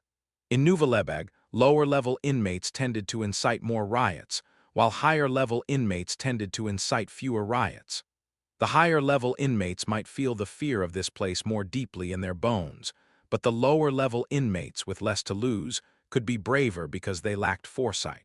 Especially Level 1 prisoners, like frightened puppies, often cause trouble without realizing the severity of it. Especially those who have recently arrived and haven't yet acclimatized to society, they start talking about rights, organized protests, and whatnot, causing riots. The lower-ranking guards listened calmly to the supervisor's words. The captain-ranked guard continued with a smirk. "And we subtly turn a blind eye to, or even encourage, riots on lower floors like Level 1 or Level 2. Sometimes we even artificially induce them using planted provocateurs. Today's riot might be natural, but it's all for your real-world experience. The captain's words carried a subtle nuance, creating an atmosphere that instills confidence in the lower-ranking guards while simultaneously making the prisoners feel intimidated. The prisoners stopped shouting, wondering if their uprising was actually the guards' sinister plan, and exchanged wary glances with each other. From the moment the thought of an infiltrator crossed their minds, the solidarity was already crumbling. In such a situation, the captain drove his point home. Though they're level 1 prisoners, they were once notorious criminals who made a name for themselves on the surface, enduring the transfer process and admission procedures to Nuvellebeg. Even though they wear BDISSEM shackles, never let your guard down. Understood? Yes, sir, the lower-ranking guards shouted in unison, and soon after the stench of blood filled the air as the suppression began. It was a common occurrence in Nuvellebeg. Blood and flesh flew through the air as guards mercilessly trampled and beat the prisoners with batons and truncheons. Despite being lower-ranking guards, they easily surpassed the level 1 prisoners who were restrained with BDISSEM restraints. Savagery, this is a violation of human rights. Human rights? Why search for that so deep below 10,000 meters? A guard silenced a screaming prisoner with a swift kick to the face. Mid-ranking Officer Kirko, her face splattered with blood, raised her head without bothering to wipe away the splatters.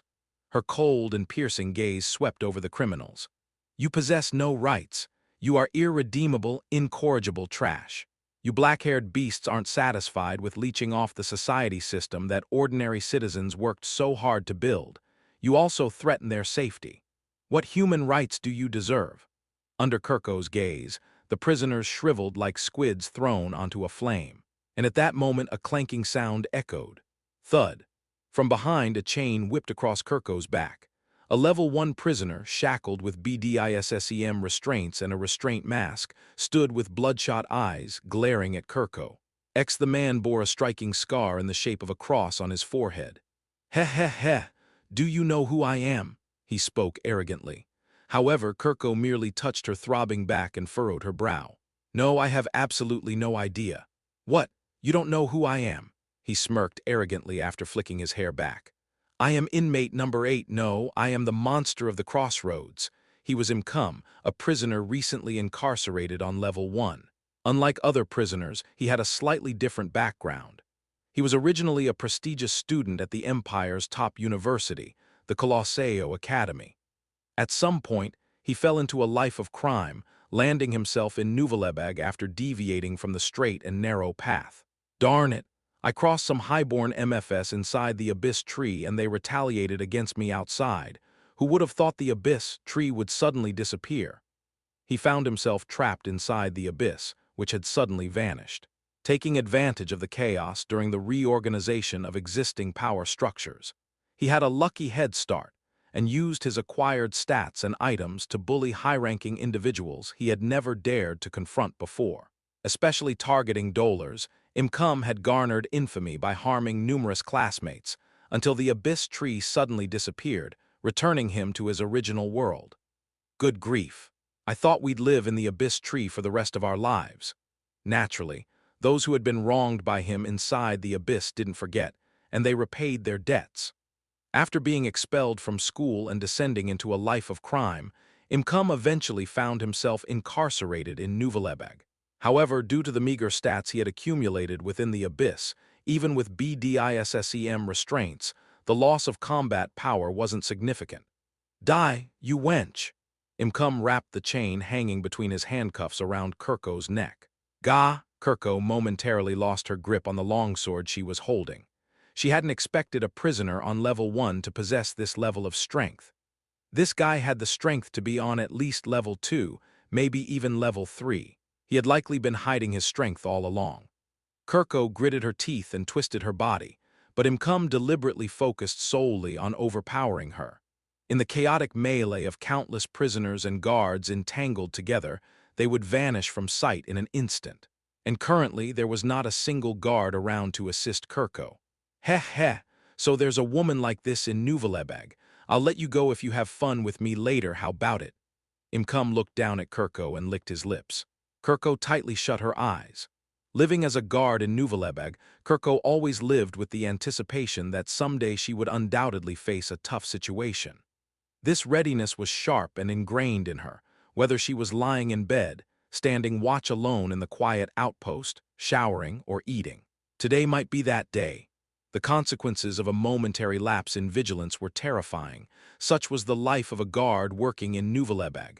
Kirko resolved to accept and endure whatever came her way. And then it happened. Splatter. Thud thud thud, hot liquid sprayed over Kirko's face. Kirko cautiously opened her eyes to identify the sticky substance covering her face. It was bright red blood. Blood gushed from Imkum's mouth, which was forcibly pried open and skewered deep down to his throat by a thick, hard, and long rod. A truncheon. It tore through Imkum's upper and lower lips, pulling out all the teeth behind them and piercing through his esophagus. Naturally, the flesh inside his mouth and his throat were all crushed in the process. Uke. Imkum struggled to spit out the truncheon forcefully lodged in his mouth, but it was impossible. The hand holding the truncheon possessed tremendous strength and weight. "Are you okay?" The man holding the truncheon asked Kirko dryly about her well-being.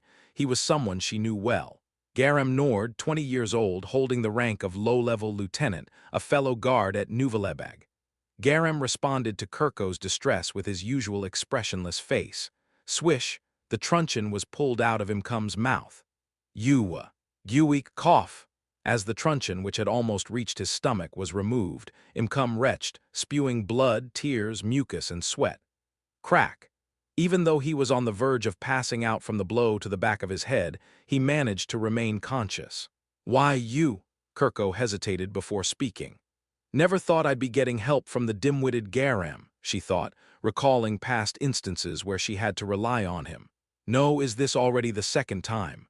There had been a previous incident during a riot where she had unwittingly received assistance. It felt somewhat different from now, though. At that moment, Kirko snapped out of her reverie. This was not the time for introspection. They were in the midst of chaos, with prisoners rioting all around them.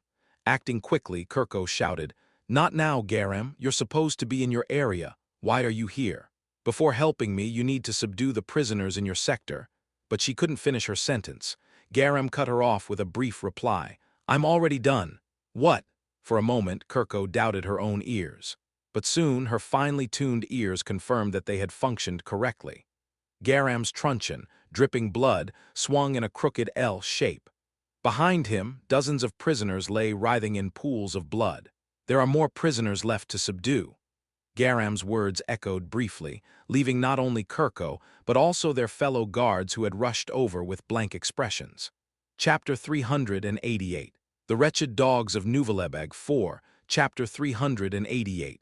The Wretched Dogs of Nuvalebeg 4. Kirko lifted her head with a blank expression. If it were any other time, she might have felt awkward and avoided eye contact. But for some reason, Kirko paid no attention to the fact that Garam was looking at her. But it was only natural. Garam's true identity was none other than Vikir, disguised for the sake of his status. An escaped prisoner turned guard overnight. Vikir now stood in this spot in place of the deceased Garam. "It's dangerous, so step back." Vikir's words were not for Kirko's sake, but to respect the innermost thoughts of Garam, which he had learned through his diary. "I want to show her the outside world. If only I could show her the blue sky and salt-free lakes where I was born, the beasts running in the fields at least once." His wish was now forever unattainable. Vikir knew the wish Garam had penned in the palm-sized diary, pressed tightly to prevent it from smudging on the old, damp notebook. And at the same time, he knew it was an impossible task, because Garam was already dead and gone. "But I can help the woman you wanted to protect until the end and try sending her to the surface." Kirko, Vikir saw possessed tremendous talent and potential. If she were to grow, she could contribute greatly to the human alliance. So Vikir decided to protect Kirko as much as possible, to groom her as a weapon against demons, a secret weapon of the human alliance. "In my past life, you may have died nameless somewhere, but it won't be the case this time." That would be a way to respect the will Garam left behind. A win-win strategy. Eventually, Vikir began to swing the broken truncheon he held too tightly, striking the prisoners in front of him as they came closer. Thunk, thwack. Crunch the heads or eyeballs of the prisoners rushing towards Kirko burst. Some had all their teeth pulled out or tongues cut off. At that moment, Vikyr suddenly noticed the face of one prisoner writhing on the ground. Seeing it, Vikyr nodded his head. HM, haven't seen this one in a long time. There was no way he could forget the mark he once left. Was his name Imcum? It was a fateful encounter from his days at the Colosseum Academy, starting from scolding him for bothering Figgy during their rookie learning days. Vikyr, when he was in the form of Night Hound, fought or interacted with him enough to remember his face and name. I heard he got screwed after causing a ruckus in the Abyss Tree. Although he became king inside the Abyss Tree, outside, he suffered political retaliation for his mischief. I knew there were some issues with his character, but I never expected to see him again in Nuvellebag. Well, it's somewhat comforting to see a familiar face. With a sense of satisfaction, Vikyr kicked Imcum's belly once more. Although he could feel the sensation of internal organs rupturing under his toes, he paid it no mind. After that, Vikyr continued to swing the broken truncheon.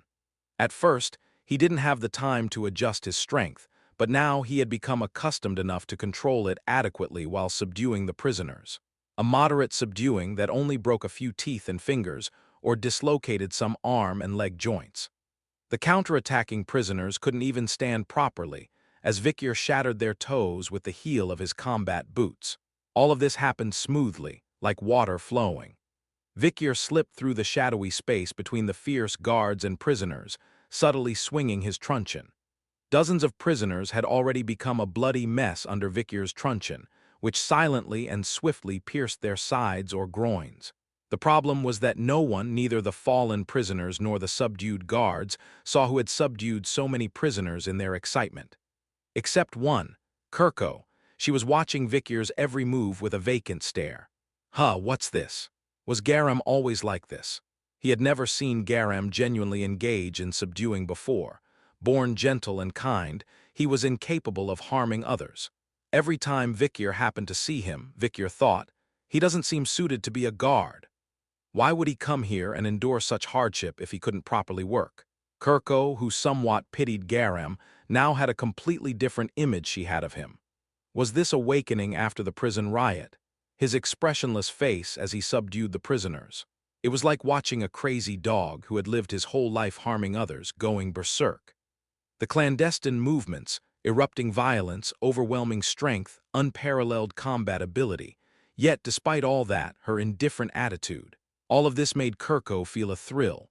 If there ever existed an ideal guard, a perfect warden, perhaps they would look like this. Arg! She got up forcefully, gripping the handle of her knife tightly. Though her back and legs ached, there was no time to daze off like this. As an ace among the fools, she couldn't afford to lose to the pitiful dog of Nuvellebag. Ha! She shouted vigorously, joining the melee and closely following Garam. Once again, the chaos of purple surged. About 20 minutes later, the situation was completely under control. The instigators of the riot were bound by even larger and heavier Vitism handcuffs, one after another, as they were escorted to solitary confinement, while the rest were thrown back into their original cells, now reduced to ragged bodies. There was no question of treatment or meals. Tomorrow, at 4 in the morning, the same hard labor would be imposed again. If you couldn't endure it, death was the only way out. The captain who commanded the suppression nodded in satisfaction. It was indeed a perfect suppression. Initially, there was some concern about the prisoner's frenzy, but it changed dramatically from the middle. Well done, everyone. The lieutenant especially praised the left flank of the suppression team. It was all thanks to the excellent performance of Squad B on the left flank that early suppression was possible. You did really well. Who's in Squad B? With his uniform soaked in blood, the captain walked through the lower-ranking guards who were gasping for breath, heading towards the area where Squad B, the hero of the day, was stationed. And there stood Kirko in Squad B, the captain shouted as soon as he saw Kirko. I knew it would be you. Your skills have improved even more. Thanks to your swift suppression of the left flank's prisoners, the support team was able to spread evenly to the right flank in time. Well done, with the captain's praise, all the lower-ranking guards around looked at Kirko with envious eyes. However, I didn't do it. Kirko shook her head, denying the truth. Someone else did a great job. Over there, as Kirko turned to look for Garam, she paused for a moment. Garam was not where he was supposed to be. He was busy cleaning up bloodstains and rubble with the cleanup team from behind. It was something usually done by guards whose achievements were so insignificant that they were often excluded from the honors. No, why is he over there? Just as Kirko was about to express her bewilderment. Such humility in giving credit to your colleagues. Truly admirable. The captain nodded as if he were sure that Kirko was the protagonist of this action. Meanwhile, the other lower-ranking guards behind were also saying their own words. Of course, it's Kirko, always taking down the tough ones during riots. But this riot was tough, yet Kirko still managed to break her personal best record. Amazing, Kirko. She's a genius by nature. She's on a different level from us. I bet she'll be promoted to captain within 3 years at least. That's for sure. Oh, but where did this guy disappear to? They soon began to search for an easy target for harassment. Garam. Once again, he was the one busy with cleanup work from behind. The lower-ranking guards taunted Garam with mocking attitudes. Hey, you didn't do anything again this time, did you? Couldn't even catch a single prisoner again. Anyway, Kirko always outshines you.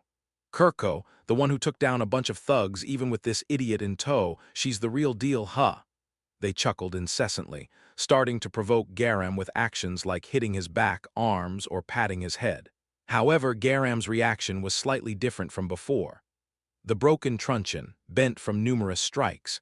Before the blood of the prisoners even dried, it swiftly swept through the lower-ranking guards' abdomens. Thump, thump, thump, thump. The sound akin to a heavy hammer hitting a big snail. Crack, gaya, splat. 4 lower-ranking guards clutched their bellies and collapsed in pain. What's going on there? When the captain turned his head, he saw Garam supporting the collapsed 4 comrades clutching their bellies. It seems like sudden abdominal pain. Probably due to the tension being relieved, I'll take them to the infirmary. Tusk, getting so nervous over such a small protest. What fools! The captain immediately dismissed the lower-ranking guard's situation, and Garam, who had been mocked by his peers, led them away to a secluded area. All right, friends. Let's forget about what happened and discuss what's next. The same gaze as when he subdued the prisoners earlier. There was no intention to hide strength or show mercy in his attitude. As Kirko watched Garam's back with such demeanor, she quietly muttered to herself.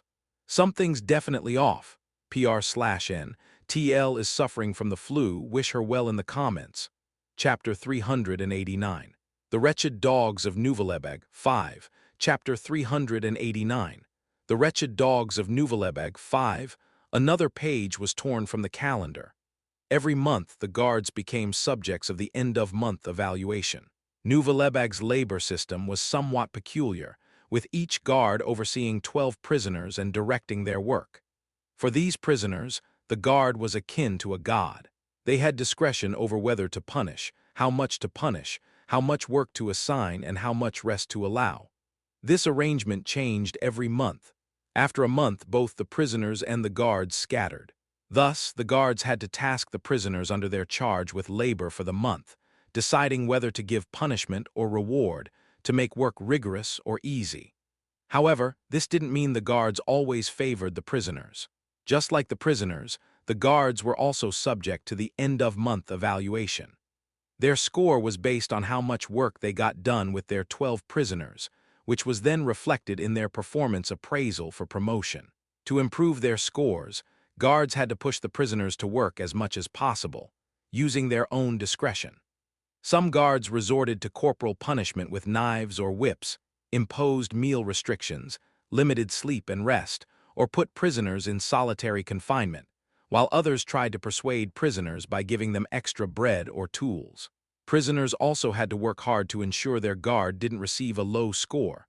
Otherwise, since guards held their fate in their hands, they could make life difficult for them. Well, anyway, this month, notices were posted inside Nouvelebeg again. It was a chart ranking the guards based on their performance.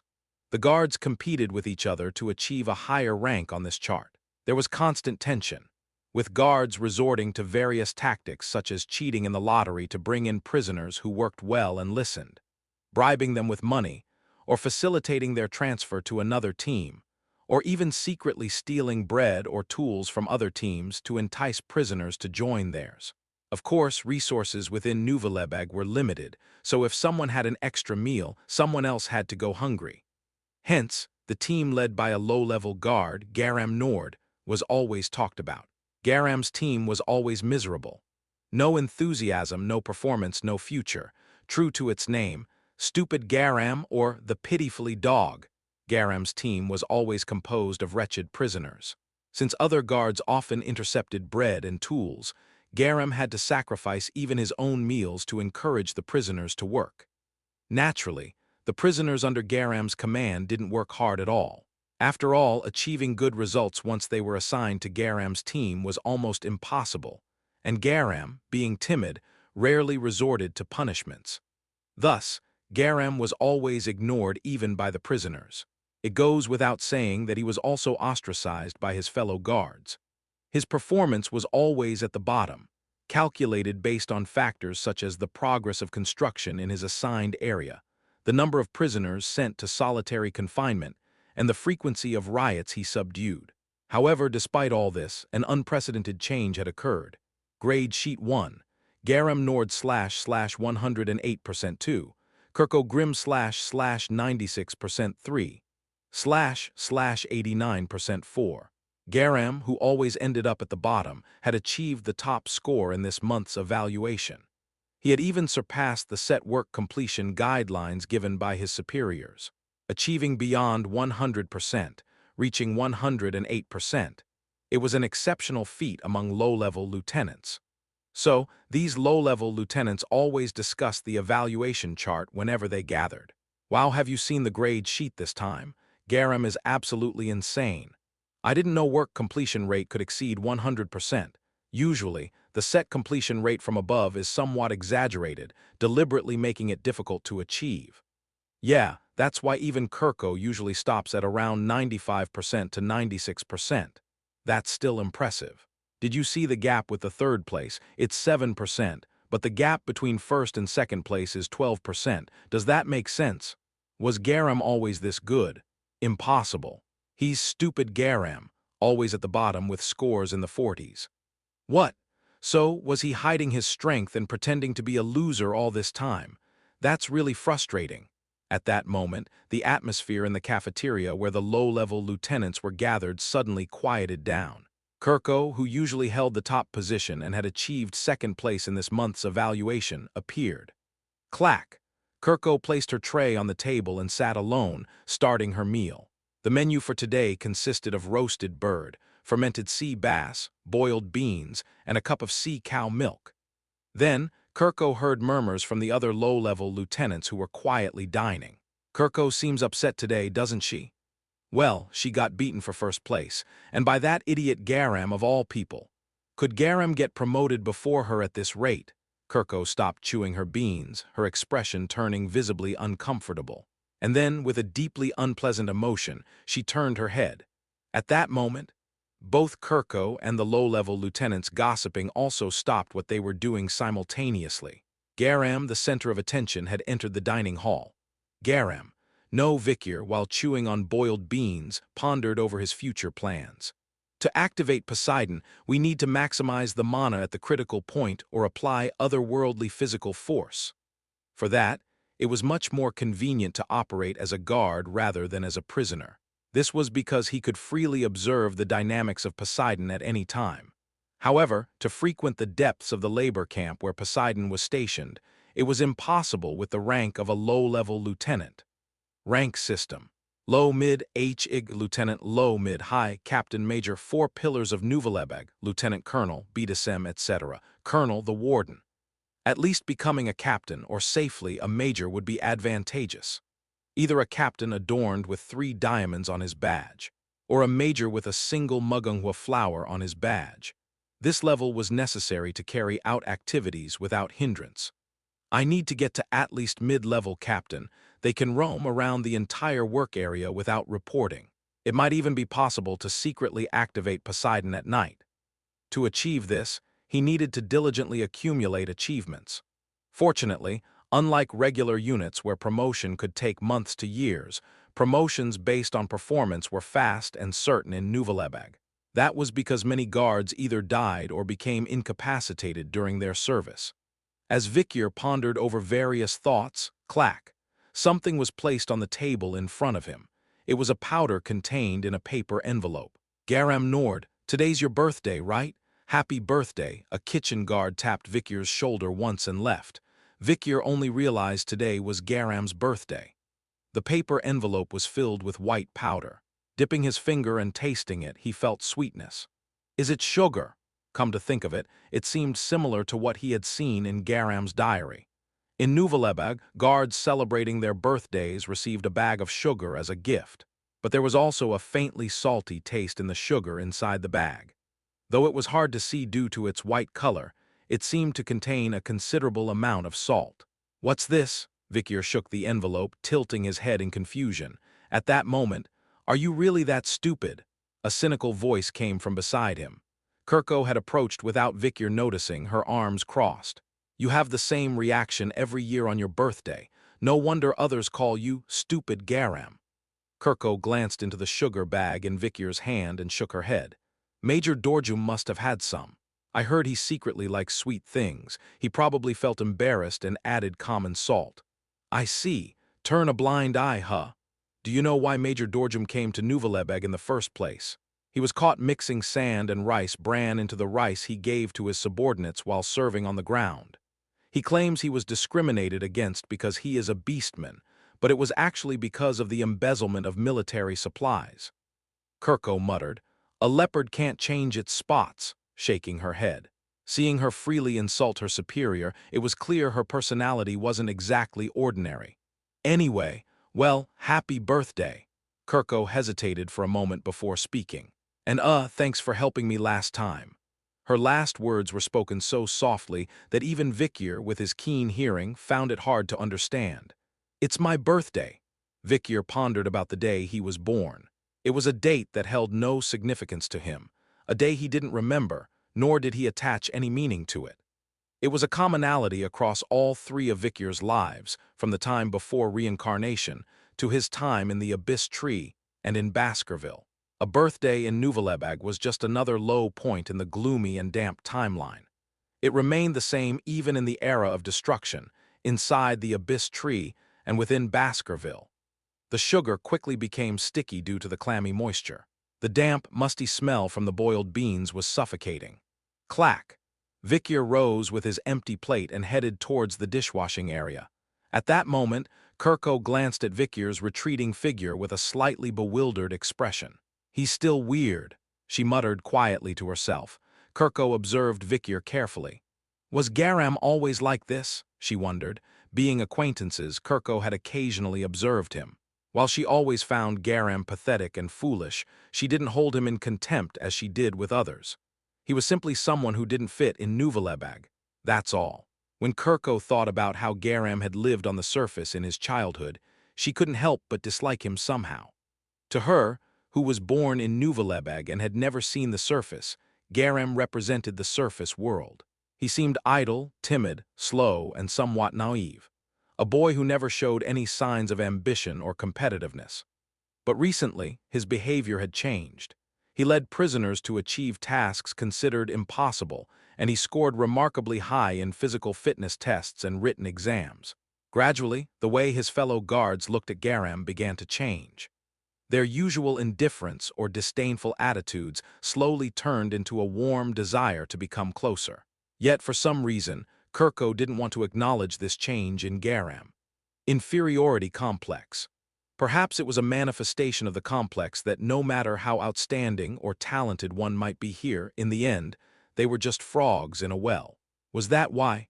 Kirko found herself igniting a feeling she had never felt before, a sense of competition, slowly burning within her towards Garam. How on earth does he assign tasks? What should one do to achieve such a ridiculous figure? Kirko wondered, secretly following Garam and the 12 prisoners under his command to the labor site. She was curious about how he managed to achieve such an unbelievable figure of 108%. Then she saw it. Kirko witnessed Garam deploying the prisoners to the labor site, and she was astonished. What was happening right before her eyes was something she could never have imagined. Chapter 390. The Worst Torture 1. Chapter 390. The Worst Torture 1. Several more months passed since then. The changes that occurred during the end-of-month evaluations were not just temporary. They had become an expected occurrence. First place. Task completion rate 114%. First place. Task completion rate 121%. First place. Task completion rate 136%. First place. Task completion rate 142%. First place. Task completion rate 155%. First place. Task completion rate 161%. First place. Task completion rate 178%. First place. Task completion rate 185%. With the steadily increasing records of exceeding targets, the lower-ranked supervisors could only stare in amazement. Now, there was no one among them who disregarded Garam's achievements. Treating each other as comrades became natural, and those who wanted to be friendly approached Garam first. "Hey Garam, you were first place again this month, huh? It seems like every prisoner under your watch is as disciplined as can be. What's your secret anyway? Let's play some poker after dinner." The first ones to act friendly were surprisingly the same ones who tried bullying Garam. Gradually, more and more followed suit. However, there were still those who maintained a certain distance, then and now. Kirko was one of them. The one who always secured first place suddenly became perpetually second at some point. Since then, Kirko had been observing Garam. Quietly eating her meal, Kirko recalled Garam's methods from a few months ago. "I can't believe it. Could he really have been using such methods?" Garam's method of increasing the excess achievement rate was indeed simple. At first, it was nothing special. He would use his truncheon to strike the prisoners' vital points, warning them not to slack off. Garam, Vikir, knew, like Santa Claus knowing who's been naughty or nice, he knew exactly which part of the prisoners' bodies to hit to maximize pain without hindering their labor. The truncheon relentlessly struck like tenderizing meat for tonkatsu. When it hit, the prisoners who had previously disregarded Garam would suddenly transform, obeying his commands as if they would jump into a pit of fire without hesitation. Even the intelligent criminals, who usually manipulated the guards with their intellect, were trembling when faced with Garam. But even so, I could have thought of that much. Until now, Kirko couldn't find anything particularly remarkable. While Garam's methods were efficient and conventional, they weren't vastly different from Kirko's own. If that was the case, Kirko must have been doing just as well. But was there something special about Garam's approach? Puck, crack. It was when Garam himself began participating in the hard labor, wielding a shovel and pickaxe. As Kirko watched, she couldn't help but raise an eyebrow in confusion. The fact that a guard was doing hard labor, it's almost like they're no different from the prisoners. No, why would a guard even be among the prisoners? But regardless of that thought, Garam excelled at the labor as if he had been doing it his whole life. He lectured the prisoners as if he had personally experienced the labor himself, with decades of experience accumulated. If anyone tried to slack off or work inefficiently, they would inevitably receive a beating. The prisoners had lost even the slightest bit of freedom they had to slack off, all under the watchful eye of Garam. But that didn't mean Garam was only bossing the prisoners around. The rumors were true, Kirko thought. Garam shared his meals with the prisoners, and despite not knowing what he ate to sustain himself, he showed no signs of malnutrition. But it also seems a bit different from the rumors. According to rumors, Garam was supposed to be a pathetic guy who deprived prisoners of their meals. But was that the reality? The prisoners looked at Garam with a mixture of fear and awe, as if he were a monster. He exuded strength, dominance, and charisma. Whether they were burly thugs or cunning intellectuals, all prisoners became docile lambs in front of Garam. Even if you knew the tricks, keeping up with him was impossible. Kirko shook her head as she finished reminiscing. What if he decides to do the work himself? What guard would go to such lengths? However, Vikir had a completely different mindset. Doing the labor myself would be much faster than bossing around the prisoners. The bottom line was results and promotion.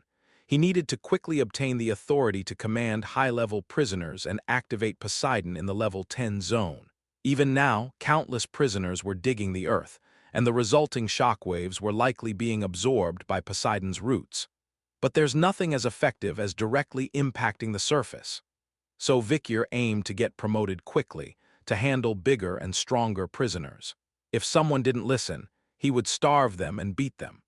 With the skills he subtly honed and the torture techniques he learned in the era of destruction, he could subdue prisoners down to their very souls. Someday, Dorjum will surely give the order. He'll say to get rid of that annoying explosive. That would probably be a major opportunity. The timing for the opening act of a full-fledged escape was then. Just then. Everyone, attention! A guard burst into the mess hall. It was a mid-level captain, the rank Vikyr was currently aiming for. A riot has broken out. All guards currently on duty and those waiting to be deployed gather. Even those who have just finished their shifts assemble immediately. The atmosphere inside the mess hall tensed up at the alarming news. And sure enough, the major delivered a shocking statement. A riot. Level 8. The riot caused by Level 8 inmates. It was different from the riots instigated by lower-level guards on Level 1 or Level 2. The lower-ranked guards' faces turned pale, and even the intermediate guards hardened their expressions. The captain spoke, his voice tinged with cold sweat. The reason we're gathering all guards, even the lower-ranked ones, is because of the tactical situation. With the high-ranking guards absent, it's necessary. Dorjum and Swara were gone to the surface. It was due to a shortage of escort personnel, as dictated by prison warden Orca. Lieutenant Colonel BDISSCM and Lieutenant Colonel Flubber are not here as well. Major Black Town is too risky, as you all know. We'll have to handle it ourselves somehow. Even the captain-ranked guards were intimidated by the riot of Level 8 inmates. Naturally, the lower-ranked guards could only watch without daring to intervene. Then there was a sound of scraping chairs. All eyes turned to see Garam walking out casually. It was an immediate and unworried response without any hesitation or concern. Then there was a thud. Someone grabbed Garam's wrist. It was Kirko, who had been observing him from a diagonal table. "Hey, are you insane?" she muttered softly. "It's Level 8. Going there means certain death. What do you suggest we do then?" "It's an order." Kirko fell silent at Garam's words. After all, one couldn't refuse a command, especially when the probability of certain death was over 98%. "Let's go see what the situation is for now." Garam walked with a calm demeanor. His attitude was so serene that he seemed like someone heading to a good place for a good reason. Eventually, the other lower-ranked guards reluctantly rose from their seats. Orders were orders, and disobedience wasn't an option in Nuvelebeg. Everyone walked through the corridors with anxiety and apprehension, and leading the group was Garam.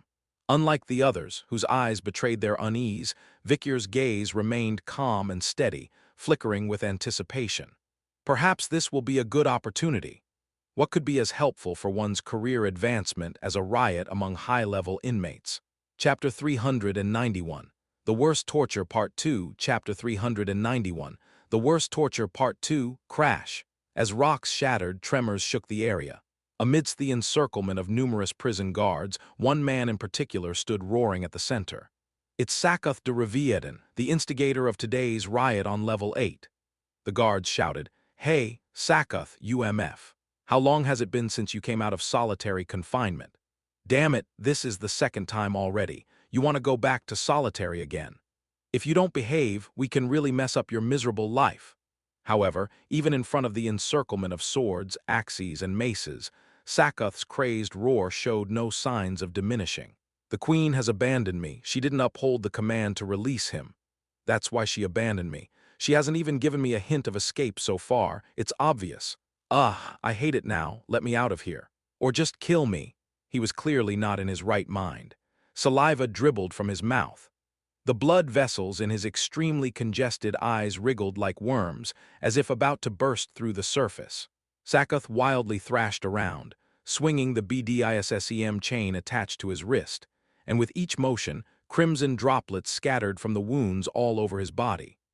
Thud, thud, thud, thud. The guards were extremely cautious, making sure that Sakath's saliva and blood didn't touch them. It's the blood of a plague leper. Be careful. If it touches you, you'll be infected with the plague right away. Red Death or something. They said it was the worst pandemic that almost wiped out the indigenous people of Red and Black Mountains. He's a walking pandemic that even the sulfur showers during incarceration didn't disinfect. We must avoid him at all costs. But should we just keep facing off like this? Then why don't you go and try to catch him? He's from the poisonous family after all. He should speak properly. They say he's uncontrollable even in Revieden, causing trouble outside his family. Sure enough, Sakath, after biting his tongue, spewed blood from his mouth like a fountain. Splatter as the mist of sprayed blood drifted on the wind, the guard's encirclement swayed like an octopus laid out flat. Pandemic. The highest level of infection. It's a phenomenon that should be most guarded against in confined spaces like Nuvelebeg. This was a problem different from just disabling power or mana. Captain Bastille, who stood at the forefront of the encirclement, furrowed his brow in consternation. Goodness. He's nothing special if we judge by his strength, but his plague venom is the issue. At that moment, the adjutant beside him spoke up. Shall we ask one of the majors? How can we bring in those who are not available? Major Dorjum and Major Swara are currently dispatched to the surface. Well, shall I ask Lieutenant Colonel Flubber once again? No need. We've already sent people twice. If they haven't returned yet, it probably means they've been eaten. Then, what about Lieutenant Colonel BDISSEM? She's the core of Nuvelebag security. Bringing her to such a scene is out of the question. If Warden Orca knows about this, there will likely be consequences. 4 out of the 5 majors were definitely not an option. So now, there was only one person left. With the most cautious demeanor seen among all the attitudes displayed so far, the adjutant uttered the final name. What about Major Black Tongue? Upon that question, Bastille's expression stiffened. Without a moment's hesitation, he responded. That lunatic is absolutely out of the question. Well, but excluding Lieutenant Colonel Flubber, isn't he the only one capable of subduing that monster right now? Calling in a psychomaniac like Major Black Tongue just to catch one prisoner from level 8 is absurd. It's like making a mountain out of a molehill. High-level captain, Bastille is a figure known for his balanced strength, temperament, and handling of various situations with ease. Seeing him wear such a perplexed expression was indeed rare. Good Lord, of all times the influx of new inmates is at an all-time high. Major Dorjum and Major Swara going to the surface simultaneously is unprecedented. What on earth is happening on the surface lately? Not only the warden, but also Major Dorjum and Major Swara. With these 3 key figures of Nuvelebeg simultaneously absent, various disturbances, large and small, had been ongoing recently without ceasing. Just then, with a roar, Sakath broke through the encirclement. As he rampaged, splattering blood everywhere, he quickly grabbed the neck of one lower-ranking guard who hadn't managed to evade him. Squelch. The unfortunate lower-ranking guard caught in Sakath's grasp was none other than Kirko Grimm. Don't interfere with me, otherwise I'll snap this wench's neck right away. With one hand gripping Kirko's neck, Sakath growled. Kirko, twice astounded by Sakath's unimaginable strength and the vile stench emanating from his body, had to be wary.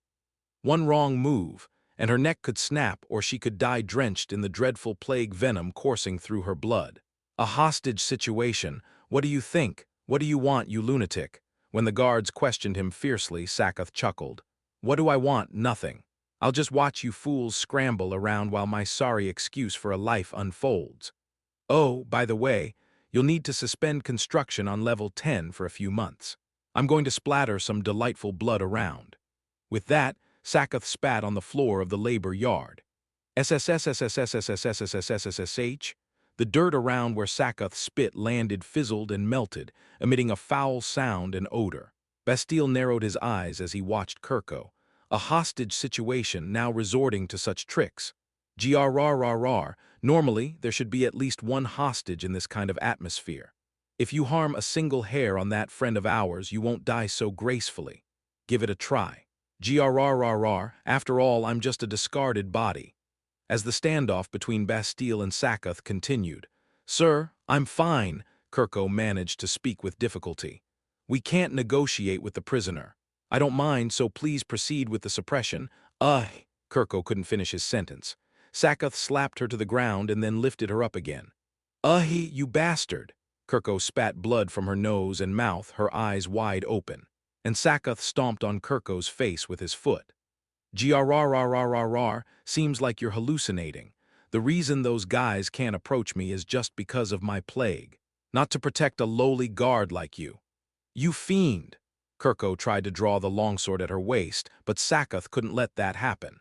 He used the chain on his wrist to wrap around Kirko's blade and held it against her neck. Thud, despite Kirko channeling mana, she couldn't completely shake off Sakath's strength. Furthermore, if you don't stay still, I'll spit blood snot on your face. It was an impossible situation to resist against Sakath, who threatened with the plague as his weapon. As Kirko bit her lips in frustration, Sakath chuckled. Born from a guard who was by a prisoner, no wonder you catch on so quickly. Grrrrrrrrrr. Kirko gritted her teeth, her stomach churning as she struggled. However, due to Sakath's strength and the plague he possessed, there wasn't much she could do in this situation. Seeing his subordinate thoroughly at the mercy of the situation, Bastille muttered grimly, "In the end, there's no other choice. The sacrifice of a few for the greater good is inevitable. It's essential to preserve the group." They needed to suppress the situation as quickly as possible before more harm ensued. If it meant the sacrifice of one lower-ranking guard, it was a relatively small price to pay. Taking advantage of Sakath's attention being focused on Kirko, Bastille sent a signal to all senior guards to ready their weapons. "Everyone, prepare for attack. We need to take down this. However, Bastille's order for a forceful breakthrough was interrupted midway. Step by step, amidst the guards, there was one set of footsteps moving towards Sakath. With an unusually calm expression and casual demeanor, as if taking a leisurely stroll. It was Vikir, or rather, Garam. Garam spoke in his usual dry tone. "The construction shouldn't stop because of your contaminated blood." Upon Garam's words, both Sakath and the gathered guards turned to look at him in surprise. Wait, that's not it. Realizing that he might have been too straightforward in expressing his inner thoughts, Garam corrected himself slightly. "Release my dear colleague, let's settle this through talking." Garam Nord, aged 21, a low-level lieutenant. It was the unexpected appearance of a lower-ranking guard, whose bulk spilled over his uniform due to his swollen physique.